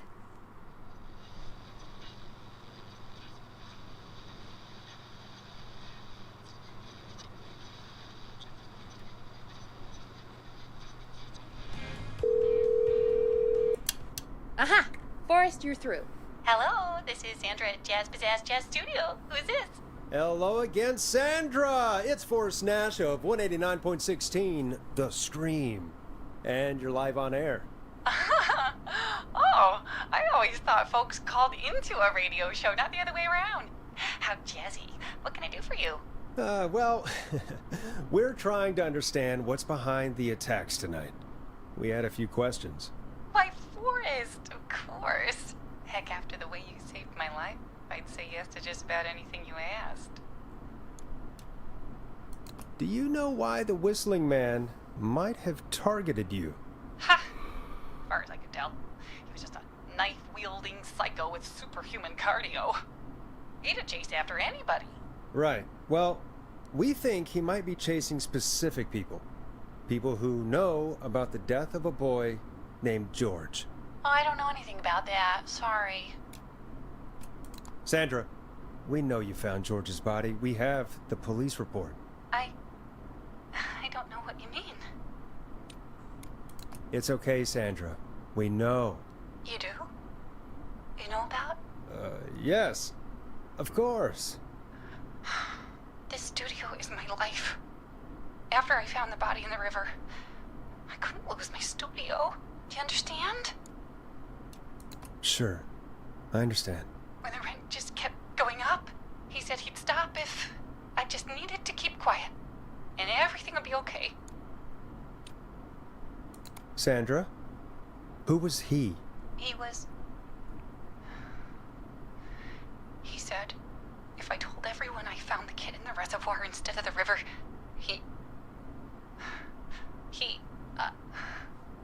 I'm sorry. I can't do this. And she's gone. I don't think that could have gone any better. You truly did great, Forrest. Well, folks, if anyone out there has any thoughts on what's going on tonight, please call in. That's good timing. We've got a call waiting just this second. Oh. Welcome to 189.16, The Scream, with me, your host, Forrest Nash. Hi, Forrest. I know this is really out of the blue with everything happening tonight. But I wondered if you could send a special birthday message to my uncle. You want to do that now? Really? Why? Of course now. It's his birthday. I won't have a chance to do it again until next year. May as well, Forrest. Fine. What's his name? Thank you, Forrest. He's my Uncle Ronnie. His first name's Peter, but he never liked his name. But since he always had salt and pepper Peter hair, Ronnie? even as a kid, can you believe it? Folks always called him Pepper. Thanks for the history Pepperoni. lesson. Is there anything besides happy birthday you would like to say to Mr. Pepper? Oh my God, damn it! Yes! Tell him he can get the best birthday deals and party packages here at Putney's Pizza. Starting at just... You son of a bitch! Stop calling us! God damn it, Peggy, this is your fault. My fault? I said I didn't want to do it. Don't blame me because Brian Ponte can't control himself. Ah. Don't worry. We've already got another caller on the line. Just pick it up, okay? This is 189.16, The Scream. I'm Forrest Nash. You're on the air, caller.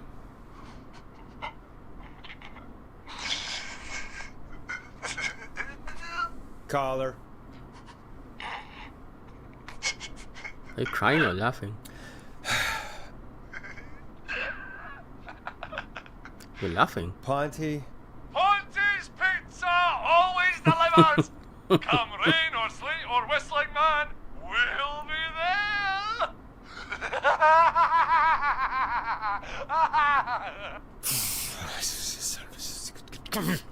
Forrest? Forrest? Are you okay? Forrest? I hope the Whistling Man gets him with his own pizza slicer. Jesus, Forrest? Sorry. That was too much. It's okay. It's been a high-stress night. Don't worry about him anymore, okay? Not for tonight, anyway. I think he's spent for now. We've got another call. whenever you're ready. Let's save just in case.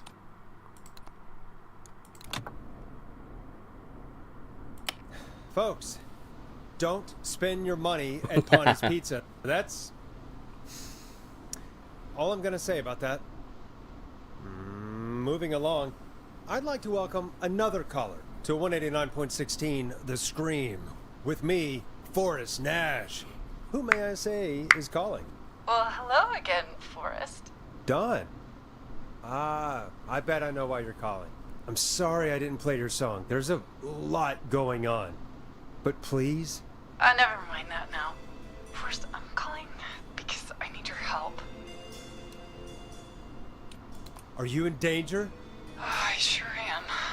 Do you mean Yes, he's after me now. you? I think so. He must have heard me on the radio helping you.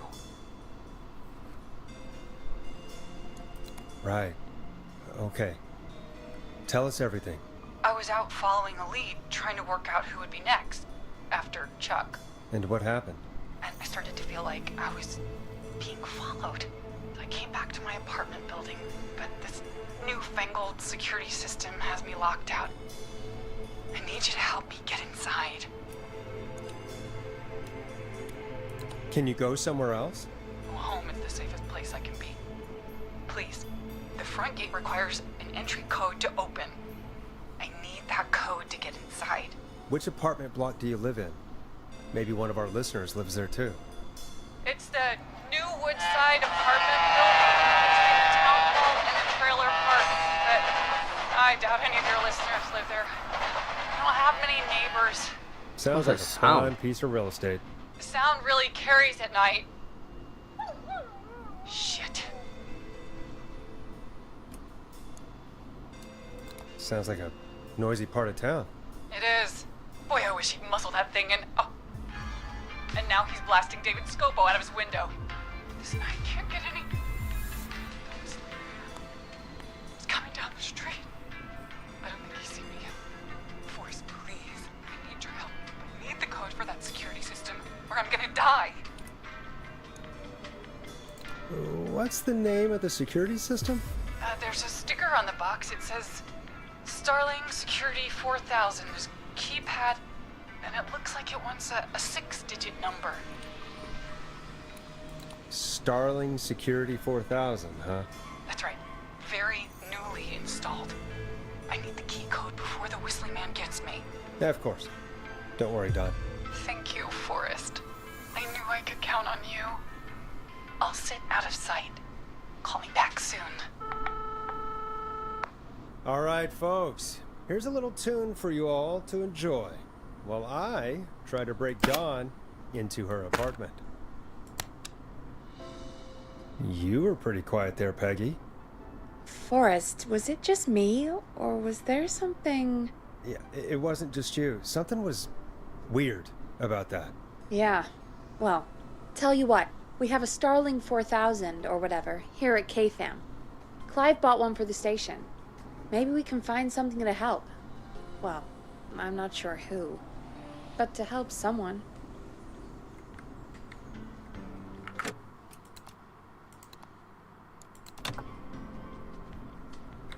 Okay, so she's locked out of the Woodside Apartments, and somewhere, Clive probably has the papers for the Starling 4000.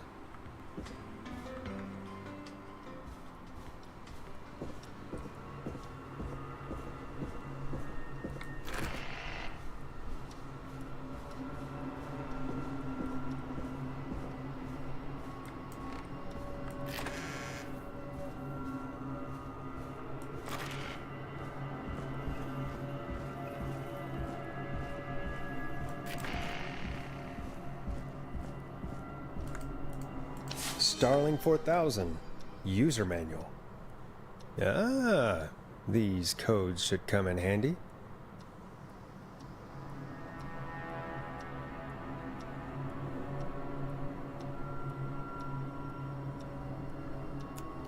Seven 15914.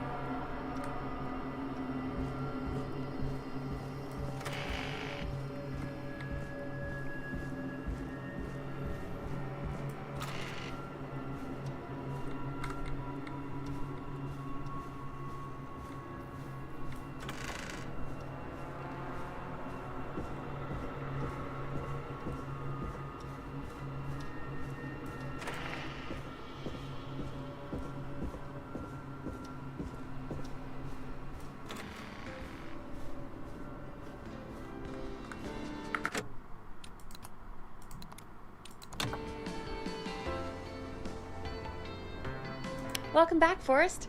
Find anything? The Starling 4000 security manual. It's got a bunch of codes. Good. And did you find anything else? Nothing, except the manual. All right. Well, I'll get Dom back on the line then, Forrest. I'll let you take it from here.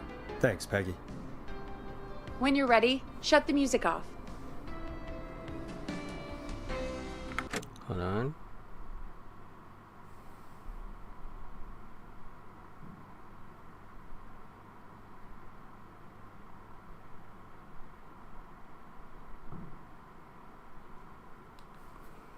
Alright, so this.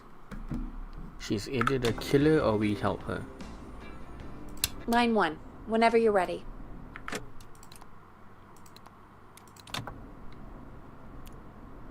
Don, are you there? This is Forrest Nash from 189.16, The Scream. Oh, thank God you're back.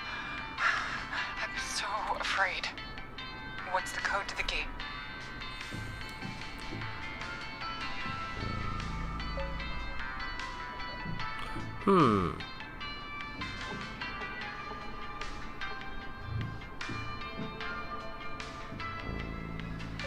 The code is 191519. Thank you, Forrest.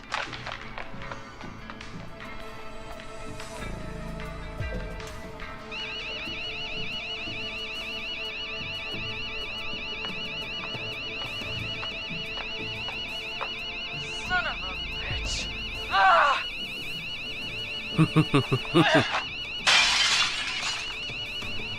Is she? You are the killer, aren't you?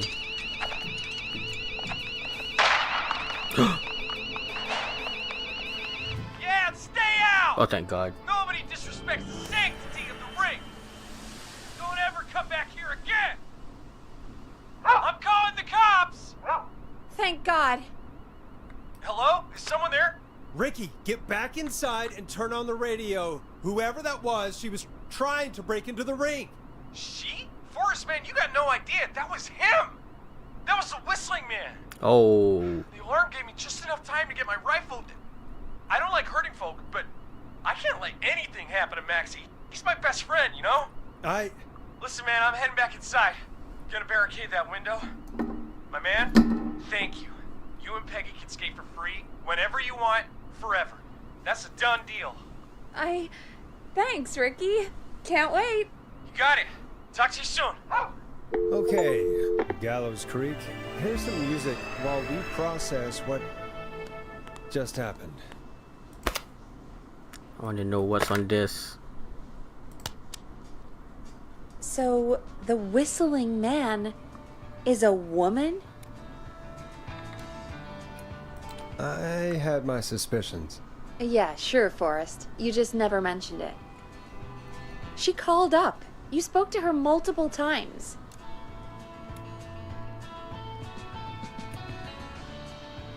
I thought she was just regular Gallows Creek Strange. Really, Forrest? Why do you think she requested that song?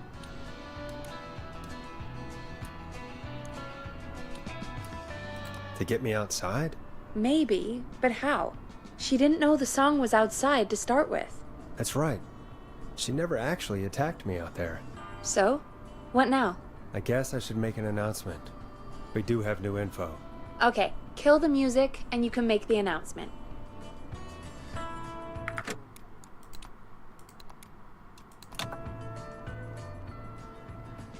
Okay, you're live in 3, 2... Hey folks, this is Forrest Nash here. I hope you're all safely locked inside. For those of you listening to that last call, you might be wondering what to make of it all. Here's our take. We now believe the killer is actually a woman. One who might manipulate you into letting her in before she attacks you. We're neighbors. Look out for each other and stay safe. The killer was calling themselves Dawn. This could be a fake name. If anyone needs help or you have info on the killer, please call in. You folks have my new number, right? It's 911. Hopefully, our next caller can help shed some light on our killer. Hey, we had a call come in. Okay, folks, time to take a call.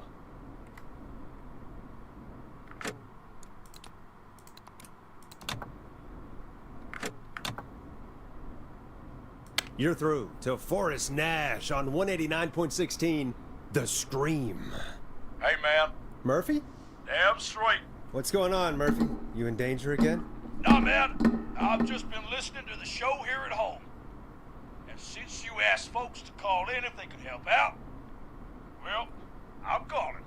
I don't know if I can say as much as other folks have, but I figure I wouldn't be a good role model to Fernando if I didn't try to help, you know? You're a good father, Murphy. Absolutely. Fernando's a lucky kid. Oh, thanks. So, what do you want to know? Well, what can you tell us? I don't know, really. All right. Well, do you know anything about the death of George Barrow? Absolutely nothing. Okay. What about the killer herself? Herself? Man, I didn't get my ass kicked by a lady. The man I went toe-to-toe with was a man. There's multiple You killers. heard the last call, right, Murphy? Yep. So you know it's a woman, and you were trained by a VHS, Murphy. I know, but... Man, how could it have been a woman under that mask? Let's just move on. Do you know anything about the history of the Whistling Man? No, sir. Tonight's the first time I ever heard of him. What? I moved here 3 years ago, man. What do you want from me? Hey, man, no worries. Just thank you for trying. Right. Sorry I couldn't help you all more, man. Now, if you'd have asked me about gators... Forrest, we have a call coming in. Sorry, Murphy. I think that's all we've got time for right now. All right. I'll catch y'all with the gator talk later. Night. Well, folks, that was a bust. But perhaps our next caller has more they can tell us. Let's find out. This is Forrest Nash, and you're listening. Please help me. My name is Casey Moore. I'm at 25 Nancy Drive. Oh my best God. friend's been stabbed. He's bleeding everywhere. I don't know what to do. Please help me. Is he still breathing? Yeah, but he's bleeding out fast. I really need help. Please. Take a breath. We'd been out at the reservoir. We were heading back to his place when we heard this whistling all of a sudden. He just started freaking out. He screamed at me, told me to hide. I'd never seen him like that, and I just panicked and ran and hid in a bush. Oh no. Forrest. Then what happened? He went up the road and talked to someone. I couldn't really hear or see anything. It sounded like he might have known the person, and they just stabbed him. Casey, was he talking to a woman? I don't know. They had a mask and wore all black. That's all I know. Please, we need help here. I'll get you help, but I need to know. Where did the masked person go? They left. They left him to bleed out. I waited until they were gone, then dragged him into the garage and called 911. Wait, why didn't she make sure he was dead? I don't know. I think I heard them say something like, "It's not so funny now, is it?" before they left, but please, he needs to get to the hospital. I can't drive, so we need an ambulance. Forrest, the ambulance was destroyed in the explosion at the gas station. You should get all the info you can. What's your friend's name, Casey? It's Jason Parker. Can you tell us where Jason was stabbed? They stabbed him in the stomach, and then stabbed him again in his leg when he was on the ground, and it's... Oh, the knife is still there in his Oh leg. my God. We'll be right back. Peggy, patch us through to the hospital. On it. Phoning St. Gabriel's now. Switch to line 2. Oh my God. Hello, St. Gabriel's Hospital. How can I help you? Hi, this is Forrest Nash from 189.16. We have a stab victim at 25 Nancy Drive named Jason Parker. He's been stabbed in the stomach and the leg. He's bleeding heavily. Oh God, I'm sorry. But the ambulance is, well, you know. I know, but please, we need something, or he's going to die. Forrest, listen, you're going to have to get him here. We need to see him, and we can't get there ourselves right now. We don't have any way to drive him right now. And even if we did, he's bleeding out fast. All right, listen. We need to buy him time to get here. That means stopping the blood first, and then finding someone to stabilize him. To stabilize him, you really need someone with first aid training. Do either of you have any? No. Me neither. Damn it. I'm really sorry about this, but I have other patients who can't wait. All I can do is talk you through the procedure as quick as I can, and then leave the rest to you. You think you can handle that? Hit me. I'm sure we can handle it. Okay, from the top. If he's bleeding out, then you need to get him comfortable and try to stem the bleeding. All right. Lay him down. Apply continuous pressure directly to the affected areas. All right. When the bleeding slows, get a clean cloth of some kind and hold it over the wounds. Get them comfortable. Apply pressure. Clean cloths when slowed. Got it, I think. You said he was stabbed, right? If the object he was stabbed with is still in him, don't take it out. It's stopping the worst of the bleeding right now. If anything, you should secure it so it stays where it is. Got it. I wouldn't have thought of that. It makes sense, though. God, that was a lot of info. But I think we can handle this. Glad you got it so far, because there's more to go. I'm still with got you, this. Doc. What else do we need to know? If he's lost a lot of blood, he may enter shock. If he does, act fast. If you applied a cloth and it's bleeding through, don't remove it. Just apply another on top of it. If it's safe, elevate his legs to get blood circulating to his vital organs. Try to keep him warm. Get him to rest and reassure him. We need the patient to stay calm. All right. Don't replace bandages. Elevate his legs. Keep him warm and calm.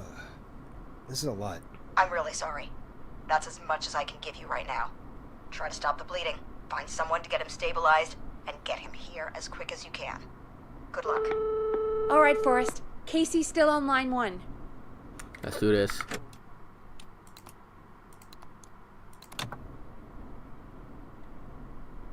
Hello?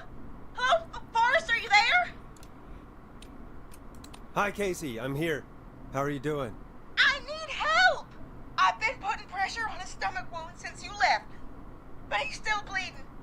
I don't know what to do. That's good, Casey. The nurse said to do that.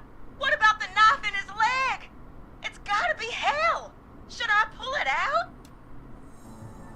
Don't touch the knife. No, don't touch the knife. The bleeding will get worse if you pull it out. Are you sure? I'm sorry. I'm gonna stop making suggestions. No, don't worry, Casey. We're a team here. We're all going to get Jason through this. Casey, is his leg wound bleeding right now? I hate looking at that knife. Yeah. It's bleeding. His stomach is worse, though. We need to secure the knife. I think we need to secure the knife so it doesn't move around. Do you have anything you can tie around it? Yeah. There's some laundry piled up on top of the dryer, some cloths on the hood of the car, and what else? I guess I've got my jacket. Use the laundry. Ooh. Laundry. Look in the laundry for something like a towel or a shirt. Hold that over the wound. Okay. Looks like I'm gonna have to buy you some new whites, Jason. Here we go. I'm sorry, Jason. It's secure. I'm putting pressure on his stomach again. Oh, I'm starting to think we might make it. Forrest, can I have a word? Casey, I'm going to have a quick word with Peggy. Keep putting that pressure on and let us know when the bleeding is under control. You're doing great. But what if something happens? We'll still be here. Just shout if you need anything, and we'll be there. I promise. Okay. I'll wait. Jason, please be okay. What's up, Peggy? We can't stay on the line with her all night. Dawn is still out there. What if other people need us? You're right. She's probably on her way to her next target right now. Exactly. And you heard the nurse. We need someone there with training who can stabilize him. He's got to get to the hospital somehow. Any suggestions, Peggy? I might. A little before you started working here, KFAM did a mandatory first aid training course. Me and Karen missed it because we were away on a producer getaway. You skipped it, didn't you? Never mind. So, how does KFAM's first aid course help us? Casey said they're at 25 Nancy Drive, right? Yeah? Why? They put up a bunch of cheap houses around there about 10 years ago. So a bunch of people here at the station live around there. Do you think any of them could help Casey and Jason? Probably, but I don't know who lives there. And since I missed the training day, I don't know who knows first aid. Could you call them and ask? I don't know everybody's numbers. I've only ever called Karen. Everybody's personnel info is probably in Reggie's office. Got it. I'll look through their files in Reggie's office. It's a life or death situation. I'm sure they won't mind. Right. But there are a couple of problems with that. Naturally. It's sensitive information, so Reggie probably locked it in his safe. Great. Great. Do you have any idea what the combo for the safe could be? Not a clue. Reggie's a serial note-taker, though.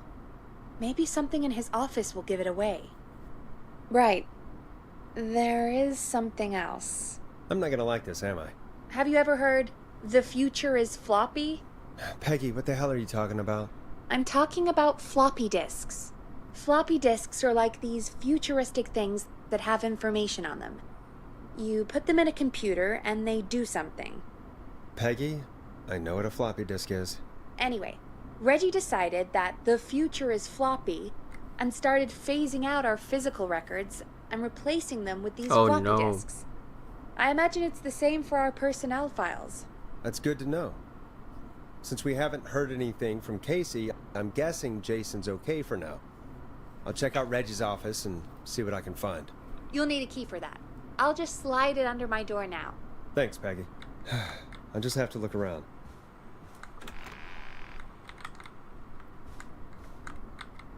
Good. I'll patch my mic down to the office, so you'll hear me over the intercom.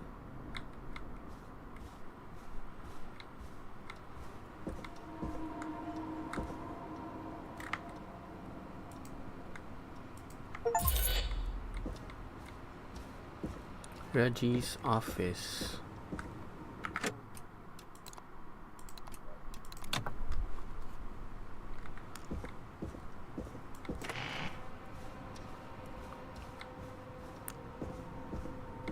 Where is your office?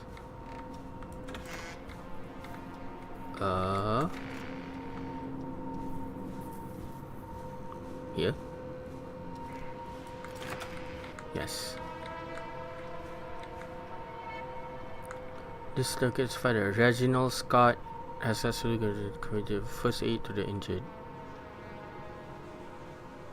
I'm guessing that's Reggie. Looks like I need a 4-digit code. Very important date. Okay. What do you have? Axe Forever. Need to write pitch document. Good title. Bring back original protag and villain.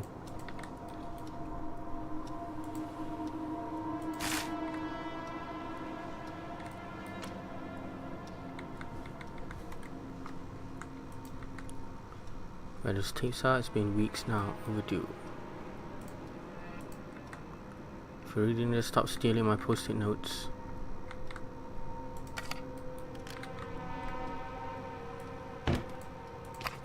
There's a floppy.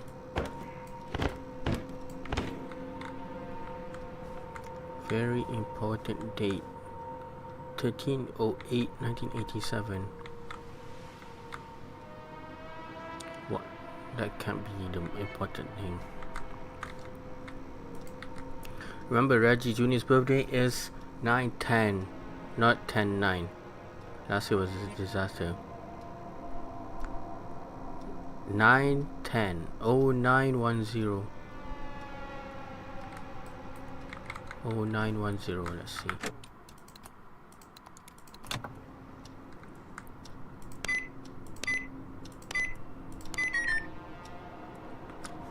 Oh, unless you made it wrong. 1 row 9. No, it's not important. What's on the floppy? Deep cuts, top secret pizza. Could this be it?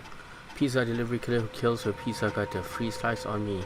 So I found there is never any pizza. What happened to the original delivery guy? Maybe write him in as final girl's boyfriend. Protagonist is college student Megan, surname to follow.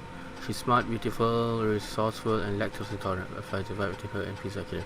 Takes place on 11/07. Very important date, that is, for the town. Great Goose Gathering, event where a large number of geese appear suddenly and save the town from starvation. It's a great story. Need to kill off Megan's support network throughout the movie. Maybe like Acts 3, but even scarier. Maybe partner with Ponti's Pizza for the launch. 110 orders just to see Pizza Gutter and tickets to the movie. So 11/07.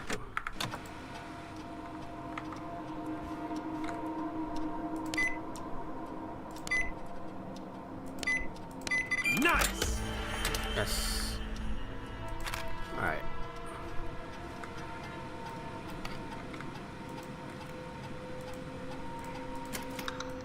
I don't eat you.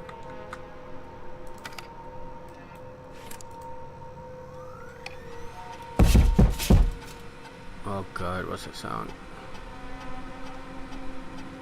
Name John Hedges. Newsreader, 1931, 40 Nancy Drive.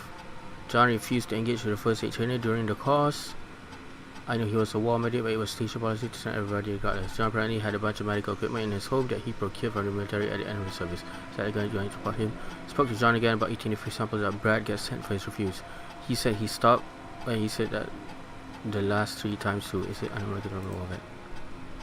Okay, John Hedges is potential.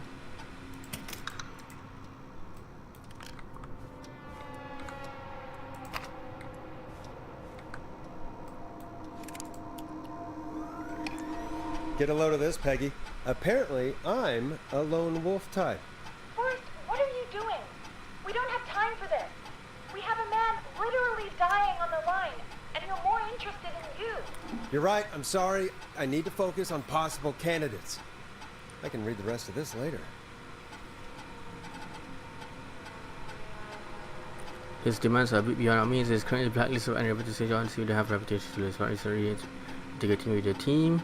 Since I have this lone wolf tactic when her in called Jenny, and Brenda, and his first way of getting change when you get settled. I've paired Forrest and Peggy for the show. They seem to have developed a relationship of sorts pretty quickly, which is good.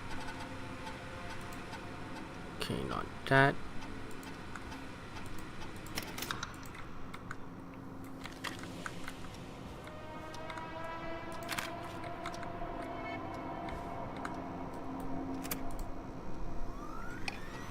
Hey, Peggy. I think Reggie's on to you and Karen. Maybe don't bring those little drink umbrellas into work for a while. What? Why are you reading my file? You need to find someone who can help Casey. We already know I can't. Don't waste time. You're right. I'm sorry. I need to focus on possible candidates. I really shouldn't have read both. We're in a hurry. Sometimes I wonder if Peggy is secretly wants her own show. She hasn't been sure getting involved in the calls or on screen, so far I could just leave for a coffee and make call. Nobody would know. Peggy and Karen visit another boot event. First aid training because of their training sessions. Their collection of cocktails, parasol grows after each section. Why are they doing training session at the bar?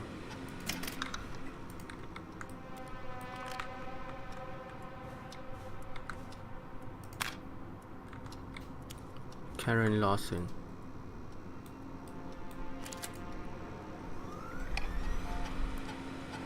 Karen has really stepped up to her duties in recent months. For taking a Hamish show alongside Timberland and I give up being paid double. Karen started mentoring Peggy. I think this will be really good for Peggy in new team building in technical ways. No.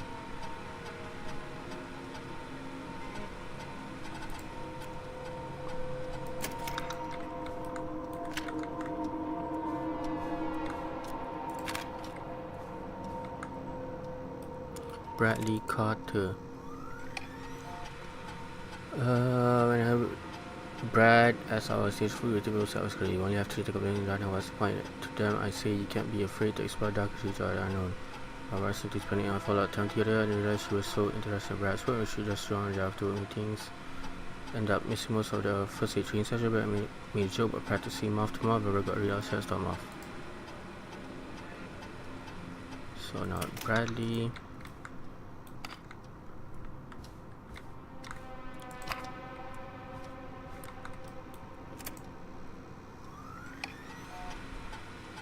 Barbara is really getting on with all the stuff here. We give you our last review. I get a feeling there. Craven Street. Barbara got another cat racing was at least 5 nowadays. Murphy, Penelope, Freddie, and Lord Winston, and they'll need more productivity going forward. The cat photos are a big stretch for the team. Barbara laughed and told her about the concept for my new horse. I don't care what she thinks. A story about an alien egg at the center of the earth.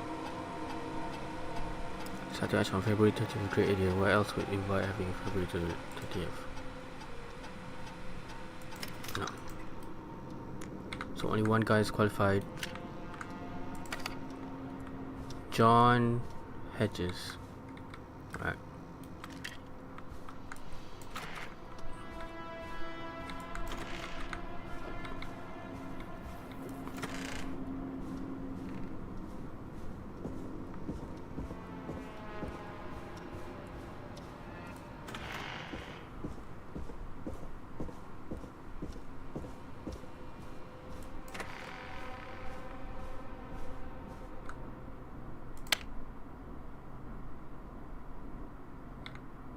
Wait.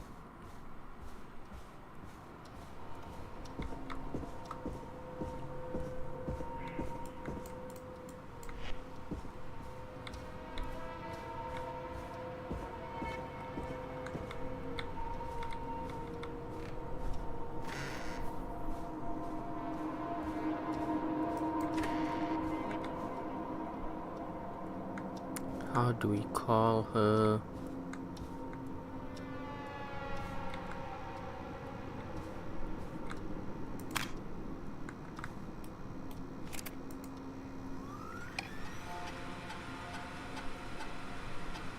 Five 5420735.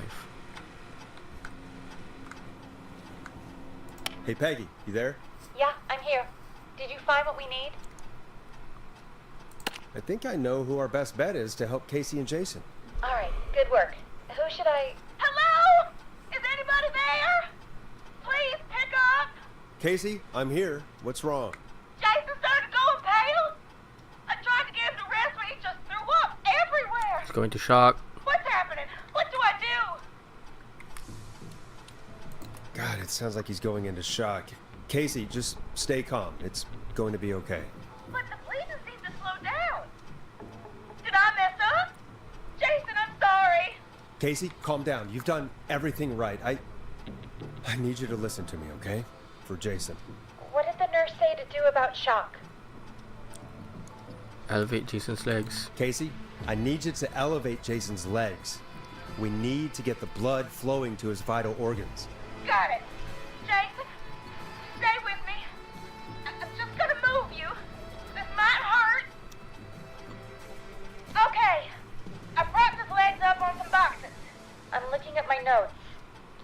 We need to get Jason as warm and comfortable as possible. Do you have anything you could use nearby, Casey? Yeah. I still have some laundry next to me.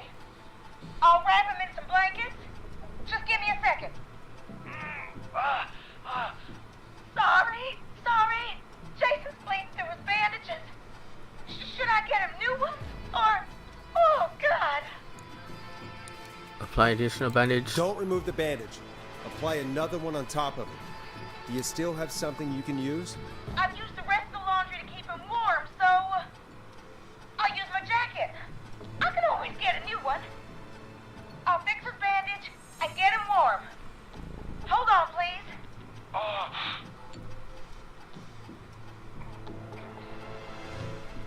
Sorry. I'm done.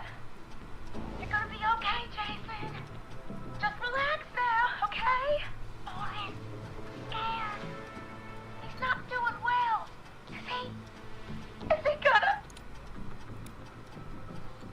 Jason is going to be fine. Just make sure he knows he's going to be okay, okay? Okay. But please, I can't give him what he needs. Please, help. We got you. Can't lose him. All right, Forrest, we need to hurry. Jason doesn't sound like he's doing too well. You said you knew who to call earlier? Who was it? We need to call John Hedges. He lives on Nancy Drive. He didn't really participate in the first aid training, but he's a former war medic. He's probably the most trained person we have. Really? I never really spoke to him before. A war medic, huh? Yeah, and according to Reggie's notes, John keeps all of his old equipment at his house. He's something of a hoarder. All right. What's his number? 5420735. Calling now. Let's hope he picks. Who the hell is this calling me? What time is it? John, it's Forrest Nash here at KFAM. We have an emergency and we need your help. Forrest, if this is a work emergency, then it can wait until the goddamn morning. Just leave me a note like everybody else. John, no, this is a medical emergency. A man has been stabbed by the Whistling Man, or never mind. He's badly hurt and he's going to die unless we get someone to him now. The Whistling Man? What kind of joke is this? John, we're not kidding. A man is gonna die if we don't help him right now. Seriously? I haven't been called on for over 10 years. Where's the patient? What's his condition? He's at 25 Nancy Drive. I think we got his friend to stem the bleeding, but he's gone into shock. He's passed out right now. You say he was stabbed? Do you know the extent of his injuries? From what we were told, he has 2 major stab wounds. One to the stomach and one to the leg. The knife is still in his leg, and the stomach wound is open. Understood. Let me grab a few supplies and I'll head right over. Damned if he dies on my watch. Thank you, John. We'll let him know you're on your way. Good luck. Hello, Casey. Are you there? How are we doing? Bad. Jason seemed really weak and then just started thrashing. When he was thrashing around, did he hurt you in any way? Or are you okay? I'm fine, but Jason passed out. Please tell me you found someone to help. We got you. Casey, help is on the way. My colleague will be there soon. You hear that, Jason? Someone is coming. You're gonna be just fine. Just hold on for me, okay? Just hold on. Come on. Hello, Casey. John Hedges. I'm here about Jason. Please let me in. I'm guessing that's Jason there. Casey, I'm gonna need your help. Forrest, Peggy, don't you two worry. We've got this from here. Okay. Forrest, we'll call you back later. I have to go now. Good luck, everyone. God, I hope he's gonna be all right. And with that, the show moves on. We're sending our best wishes to Jason. Well, after all that excitement, I think we could use some music. Come back upstairs when you're ready.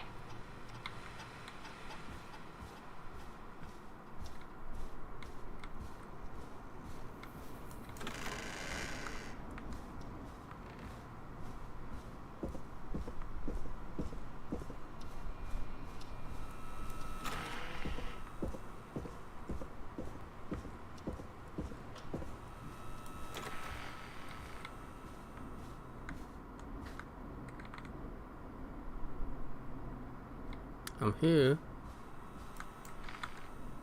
Oh. Music. You know.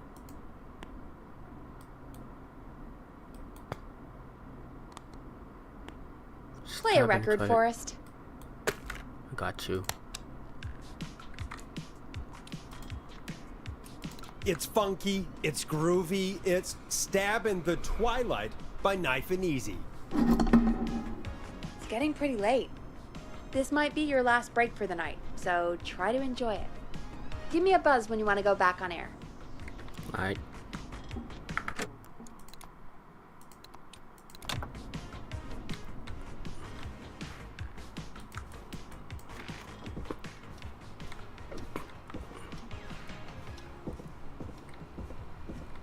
Locked tight.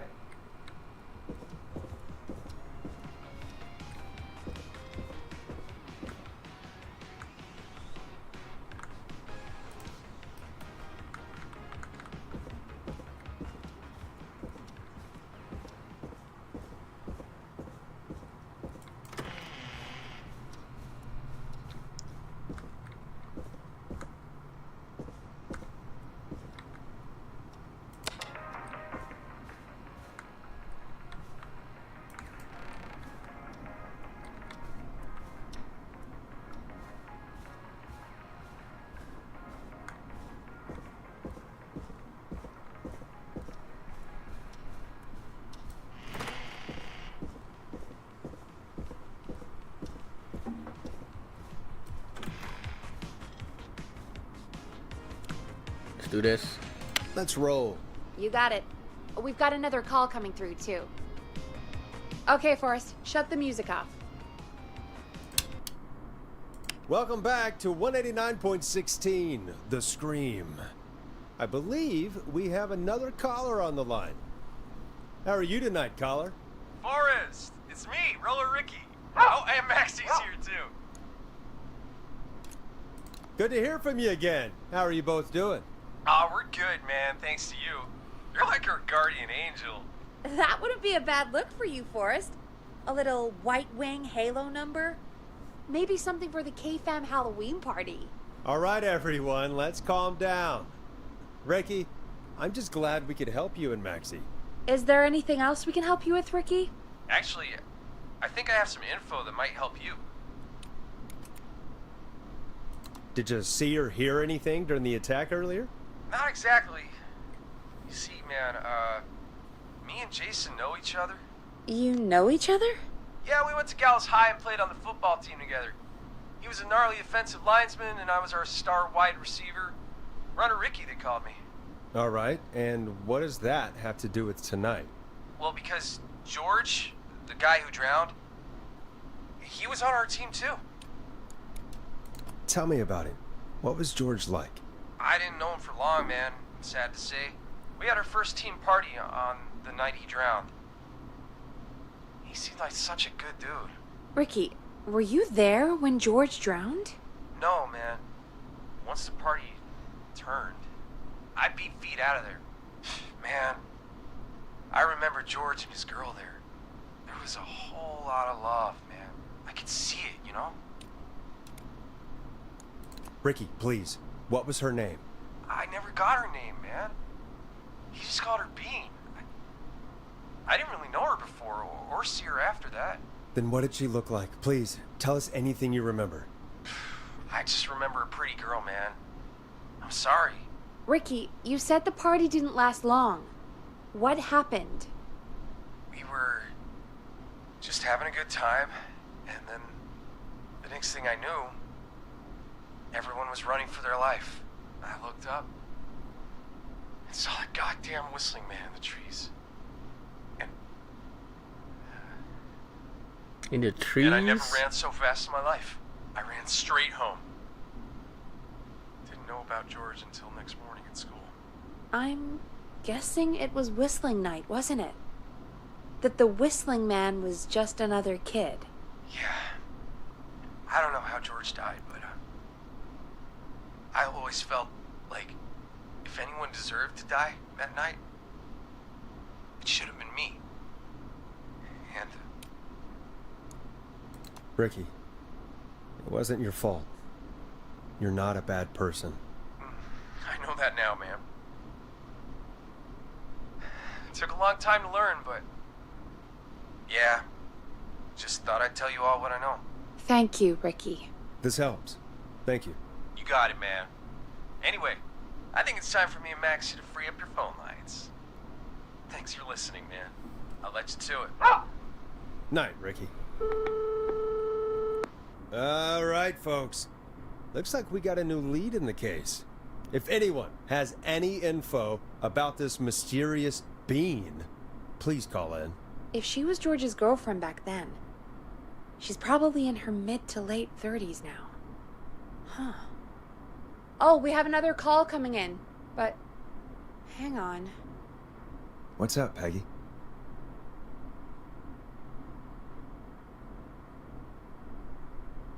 Peggy? You're gonna want to take this call off the air. Who is it? Just do it. All right, folks, it's time for another track. Here's one to help you sit back and relax. We'll be right back after this. You'll like this next song. I hope this is good news, Peggy. Who have we got? Find out for yourself on line 1. Line 1, right?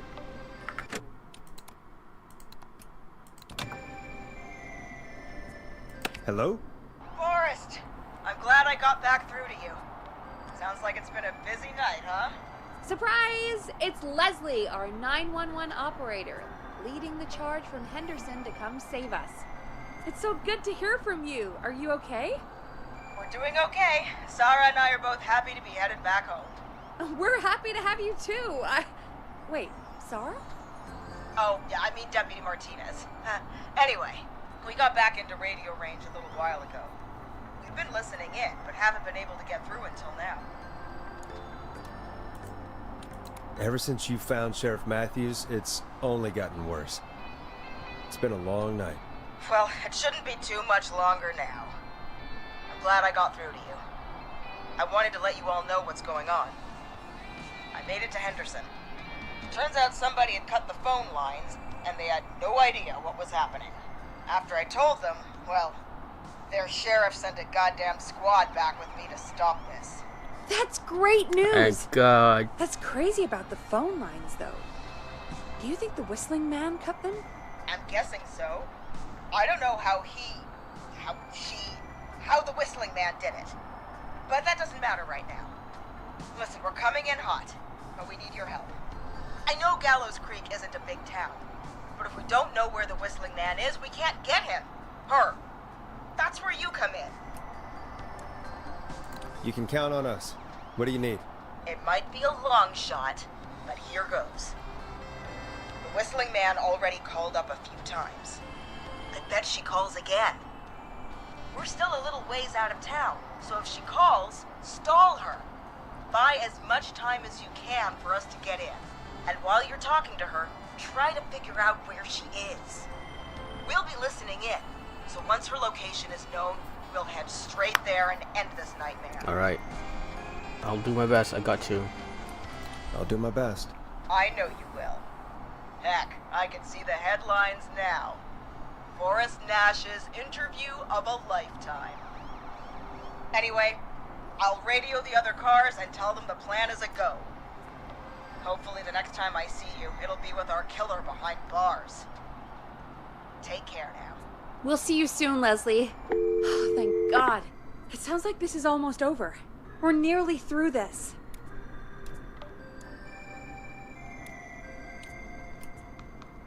Best we don't waste any time then. Let's get back on air. You got it. Time to turn the music off. Turn this music off. Turn this music off. Let's go. Bringing you back live now. Welcome back to The Scream with me, Forrest Nash. The line is lit up, but before I get to our next caller, I just want to say, things are looking up. It's almost over. But for now, let's bring in our next caller. Evening, caller. This is Forrest Nash. Hello, Forrest. This is John Hedges. I'm here with Casey. I wanted to give you an update on Jason. John! Is he gonna be okay? He's a fighter. He'll be fine. We've got him stabilized and resting in a bed. We're preparing to move him to the hospital. Thank you so much. If you hadn't been there, then... God, I don't even want to think about what would have happened. Of course, Casey. We're just happy he's okay. John, Casey, you two did all the work. Tell Jason to get well soon from us, whenever he's up for it. Well, why don't you tell him yourself? Is this Forrest? The one and only. I hope you're feeling better. It's good to hear you, Jason. How are you?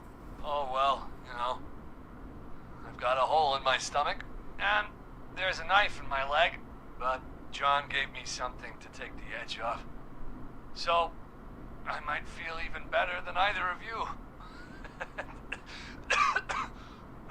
Oh. Take it easy until you get to St. Gabriel's. I will. But, before that, I needed to call you. I'm guessing the Whistling Man is still out there?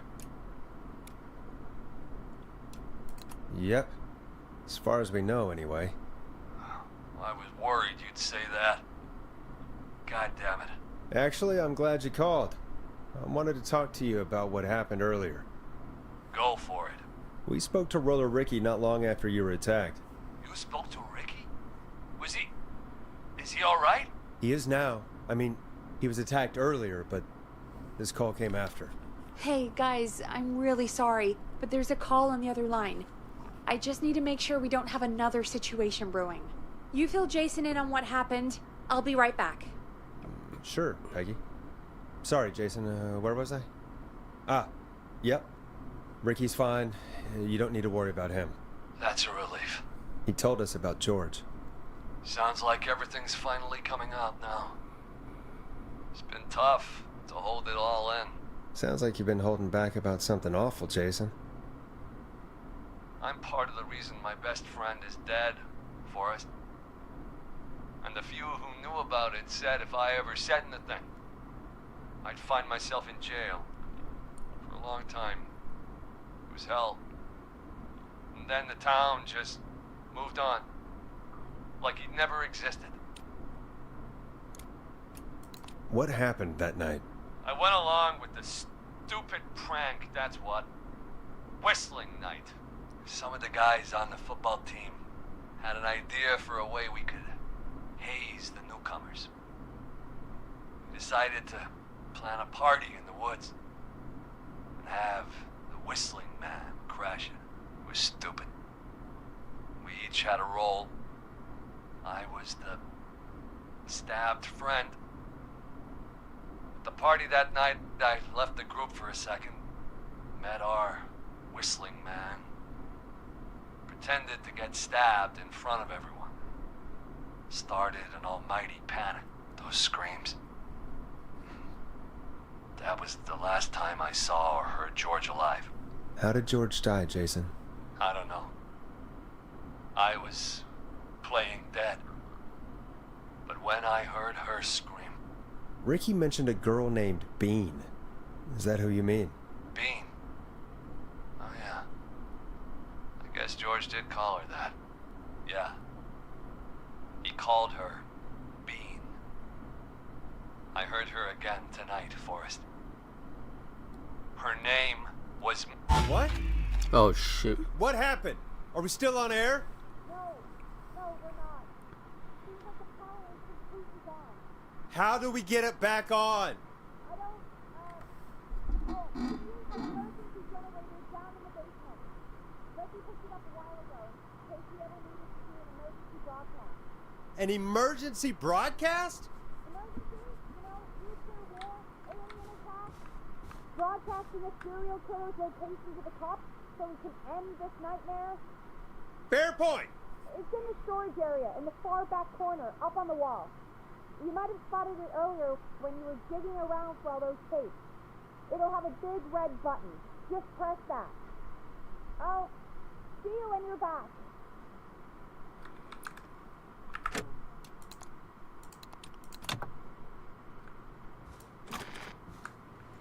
He's here.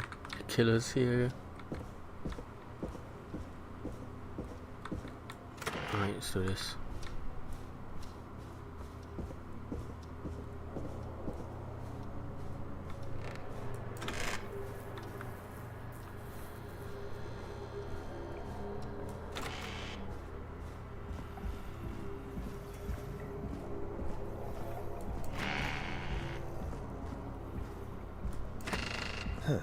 Far back corner. Why is this station so big?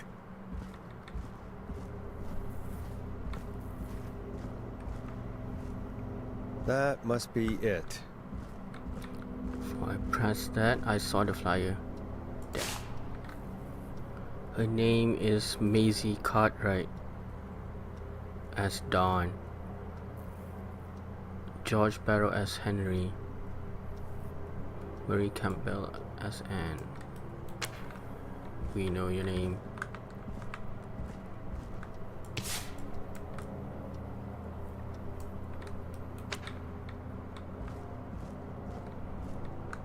Boom! We've got power.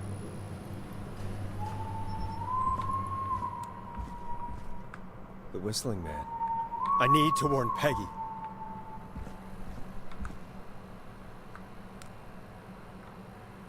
I'm gonna die.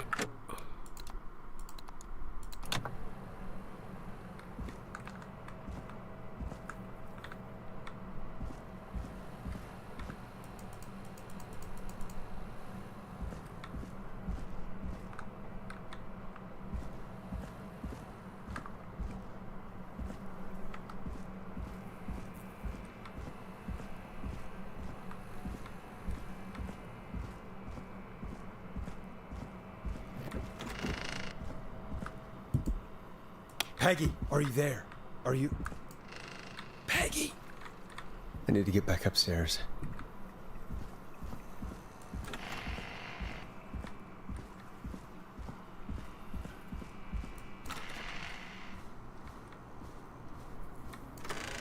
What the hell?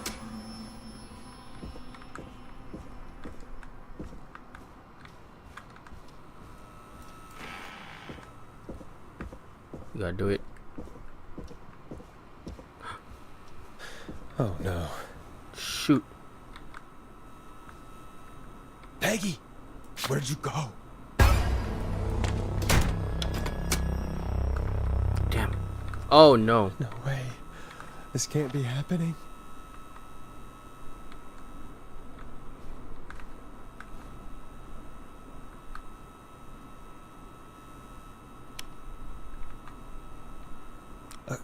A call. Alright, let's do this.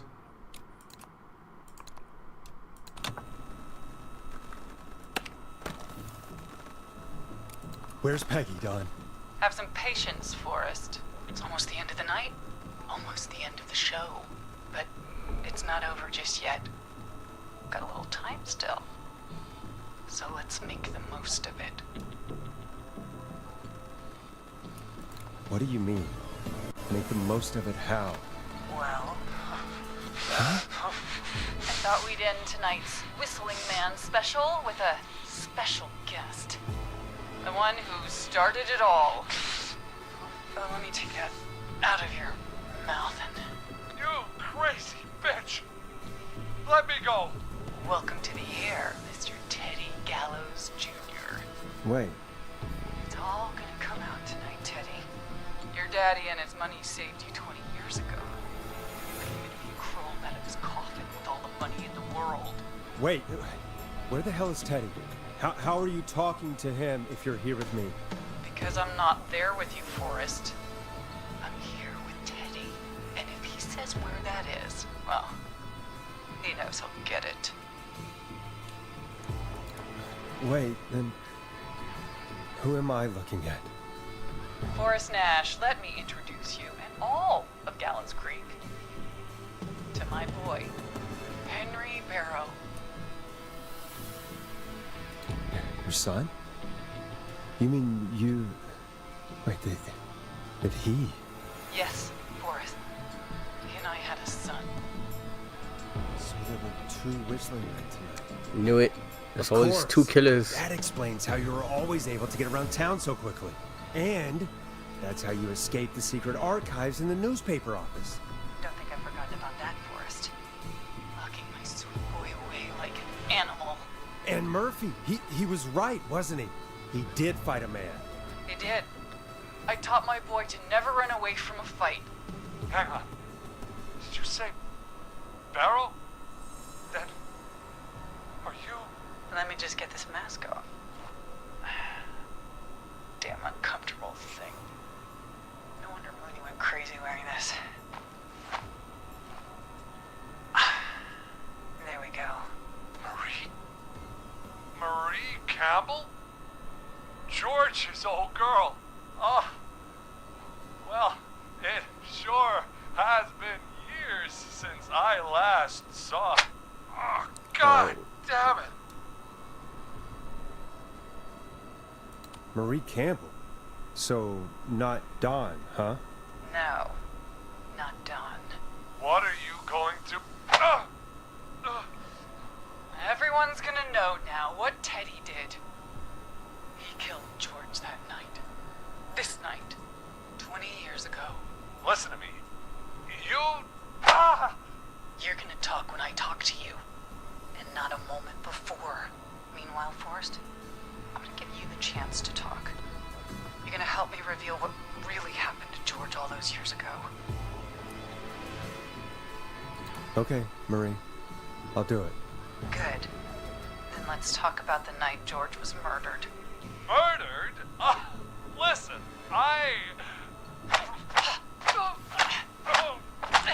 Oh my god. I said you speak when you're spoken to. Now, I know you've done some good work tonight in piecing together what happened to George 20 years ago, and that's why I want you to interview us. Interview you? Alright, I can do that. Thank you. I want you to help me and Teddy tell the story, Forrest. Do a good job. And hell, you might be the only one to leave here alive.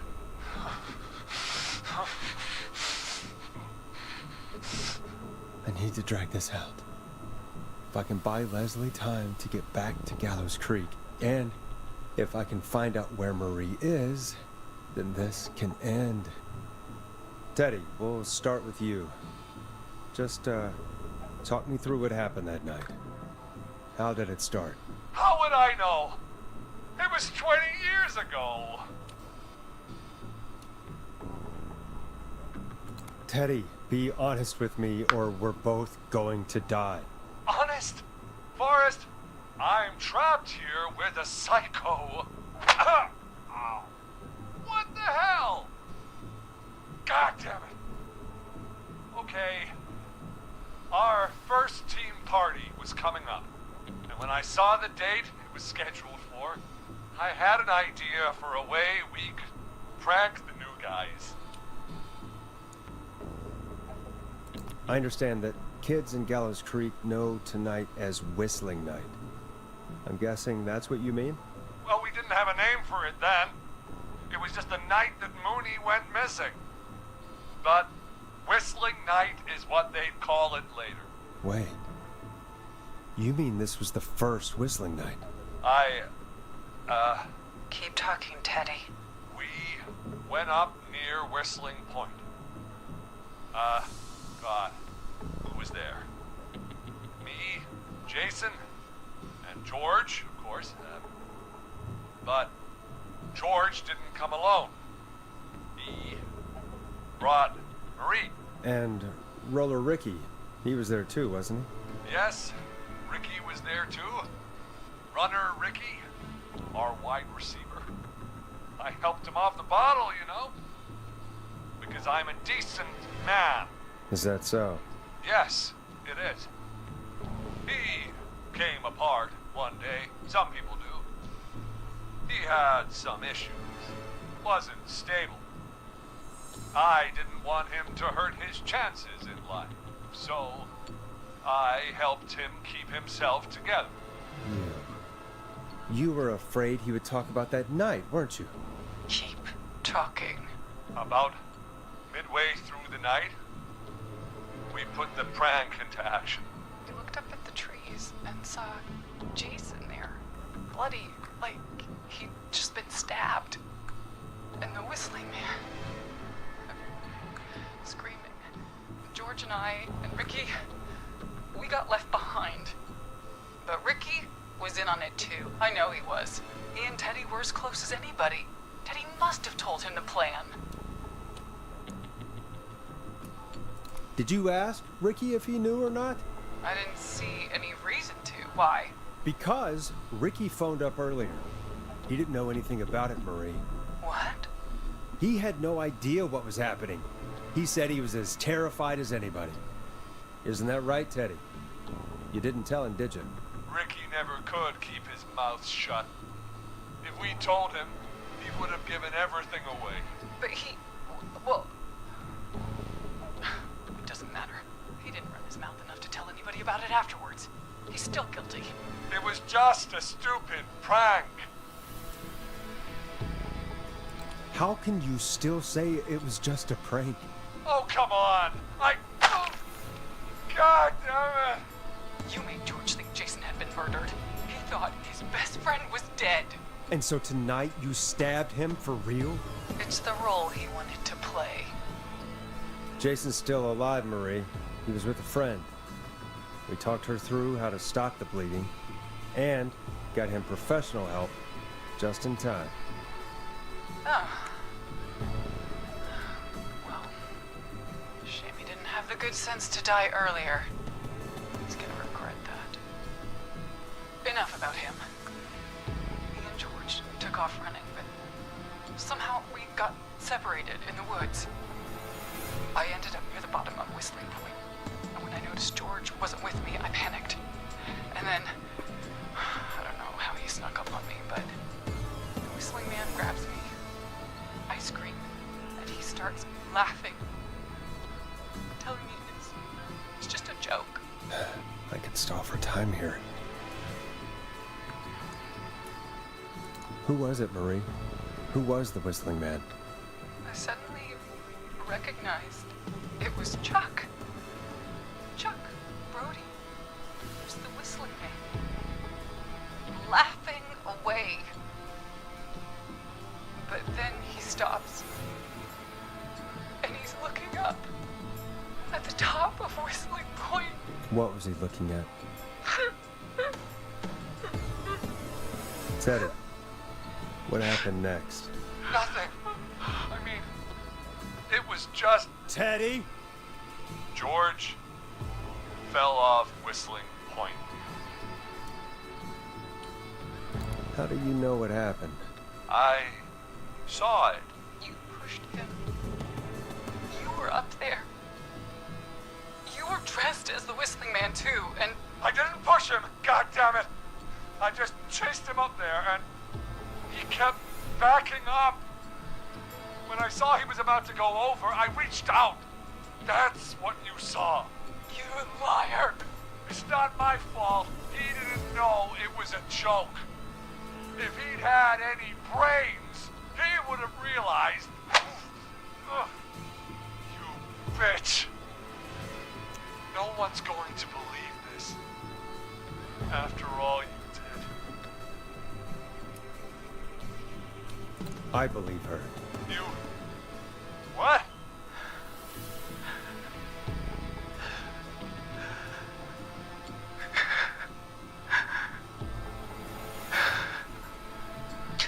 Why else cover it up?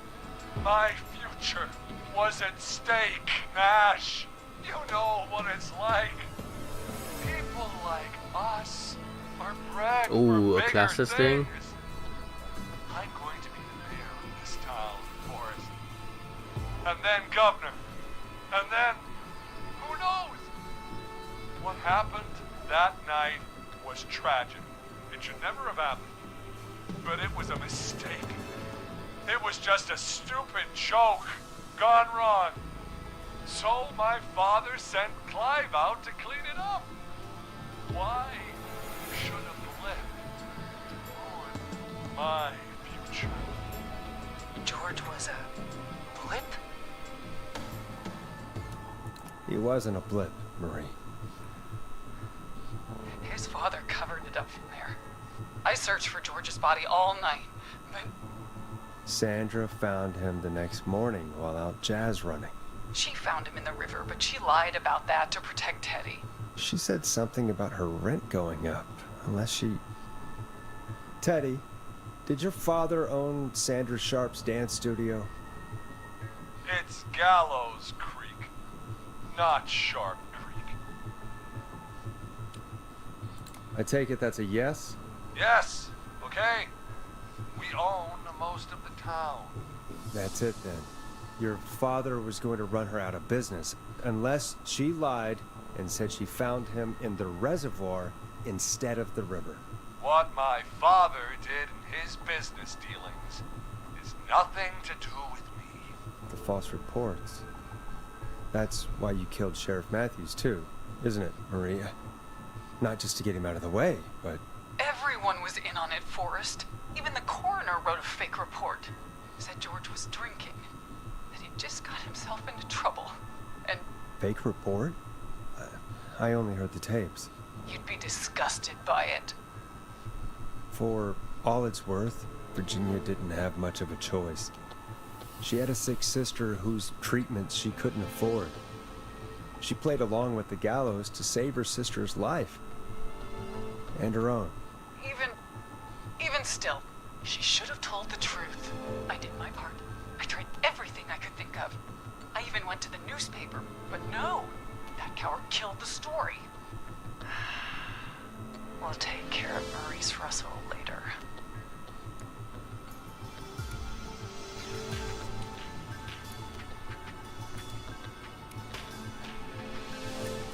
When will the killing end, Marie? End? When does it end? You can't kill the world. This has to stop sometime. It has to. It never should have started. He shouldn't have pushed my George off the cliff. He should have been punished. It's coming to a stop. At least for now. Here, where George and I first met, before he joined the football team, was right after he shot the winning throw. Wait a sec.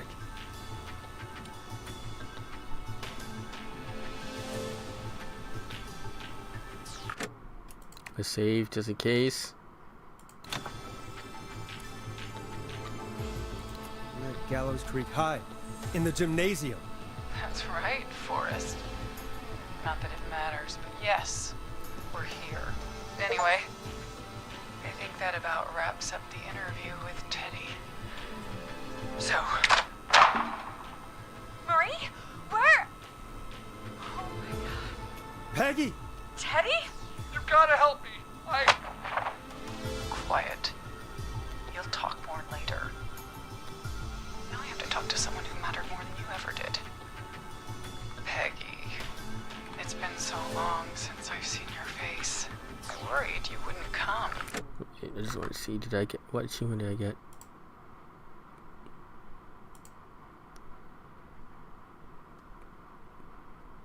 Teddy Gallows Jr. survived the Whistler Man. Marie! Oh my god. I thought you... And here I was, thinking you'd forgot me. I'd never forget It's my a own sister. sister. Sister? Peggy, what's happening? Why are you even there? Wanna explain, Peggy? Earlier, while you were speaking to Jason, I got a call. You remember? Well, it was from Dawn.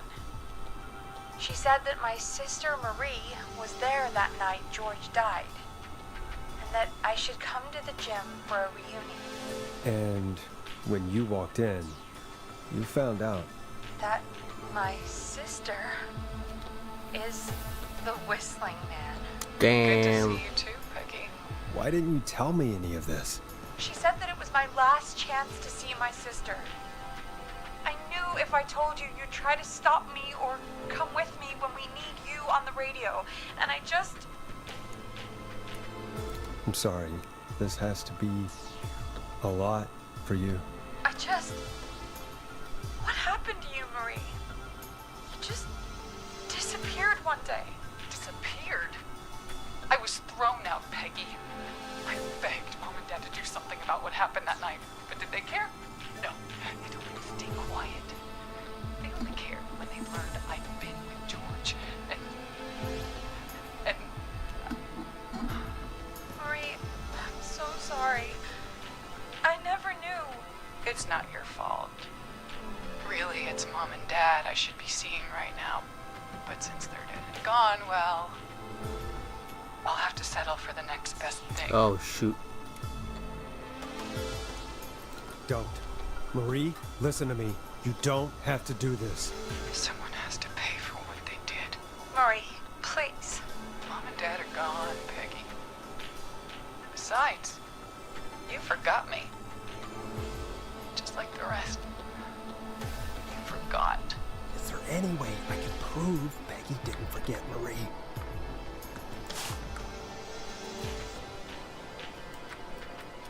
Oh. What's that? There you go. Marie, Peggy never forgot about you. Keep your mouth shut. She kept a card from you. She kept it here on her desk. What card? The card you made me for my 8th birthday. What does it say then? Happy birthday, Peg. Now you're great and 8. Love, M.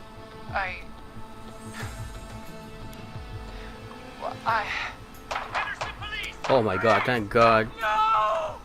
Henry! Get out of there! Peggy! We have 2 wounded, and we're in pursuit of the suspect.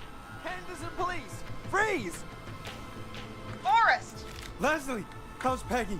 She's been cut pretty bad, but we're here now. I'll be okay. God, Marie! Hey, Zara!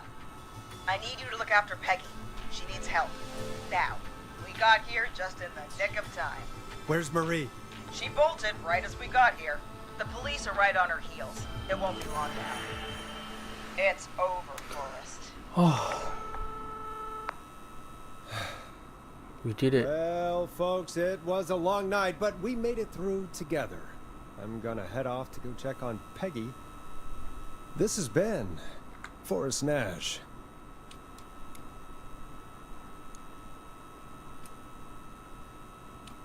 Let's make tomorrow better.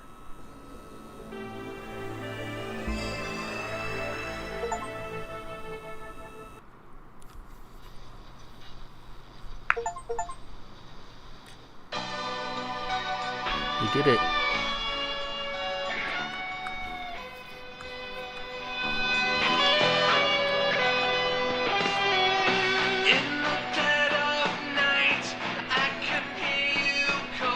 These are all the people we saved.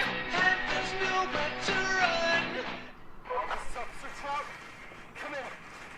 One suspect is in custody. We've trailed the other suspect into the nearby woods.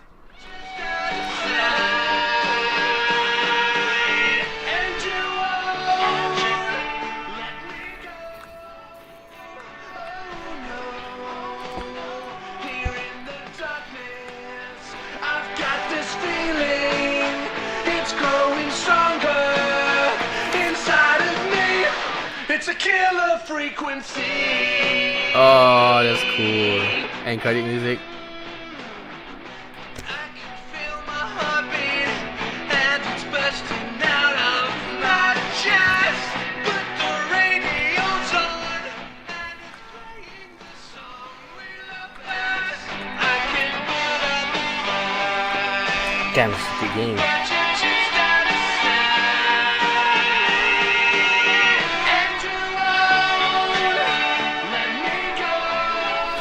Guessing with the killer, these are all the targets. But where are we?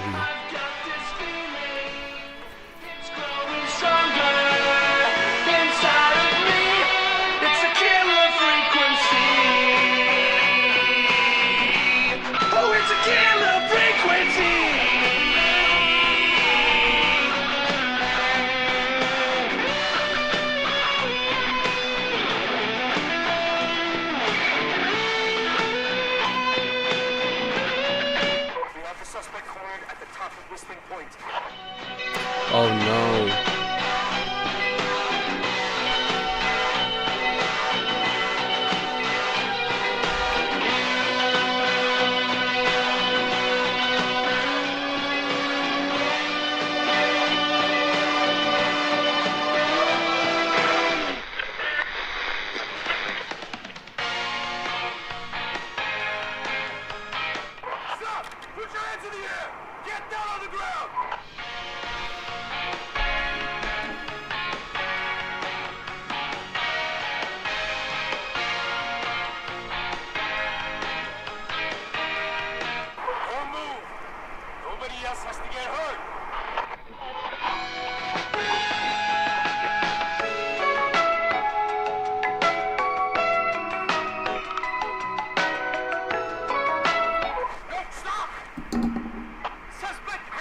shoot.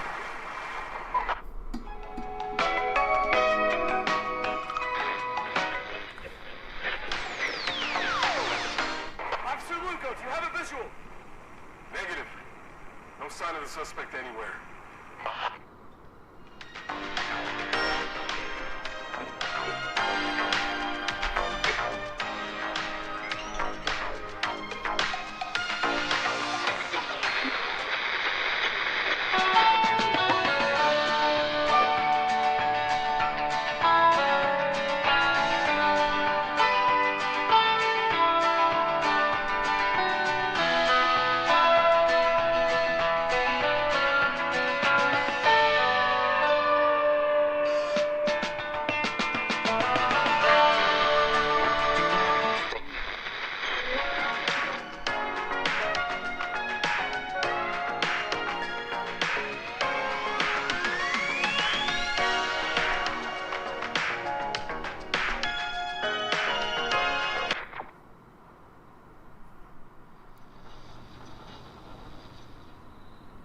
That was it. They didn't even tell us what was that? Who was that in the room? But man, what a good game! Oh my god! I think there's a separate ending where you let everyone die. I looked at the achievements, and I don't want to do the ending. That's depressing. But we did finish the game. Like what, 6 hours of playing this game? Not bad.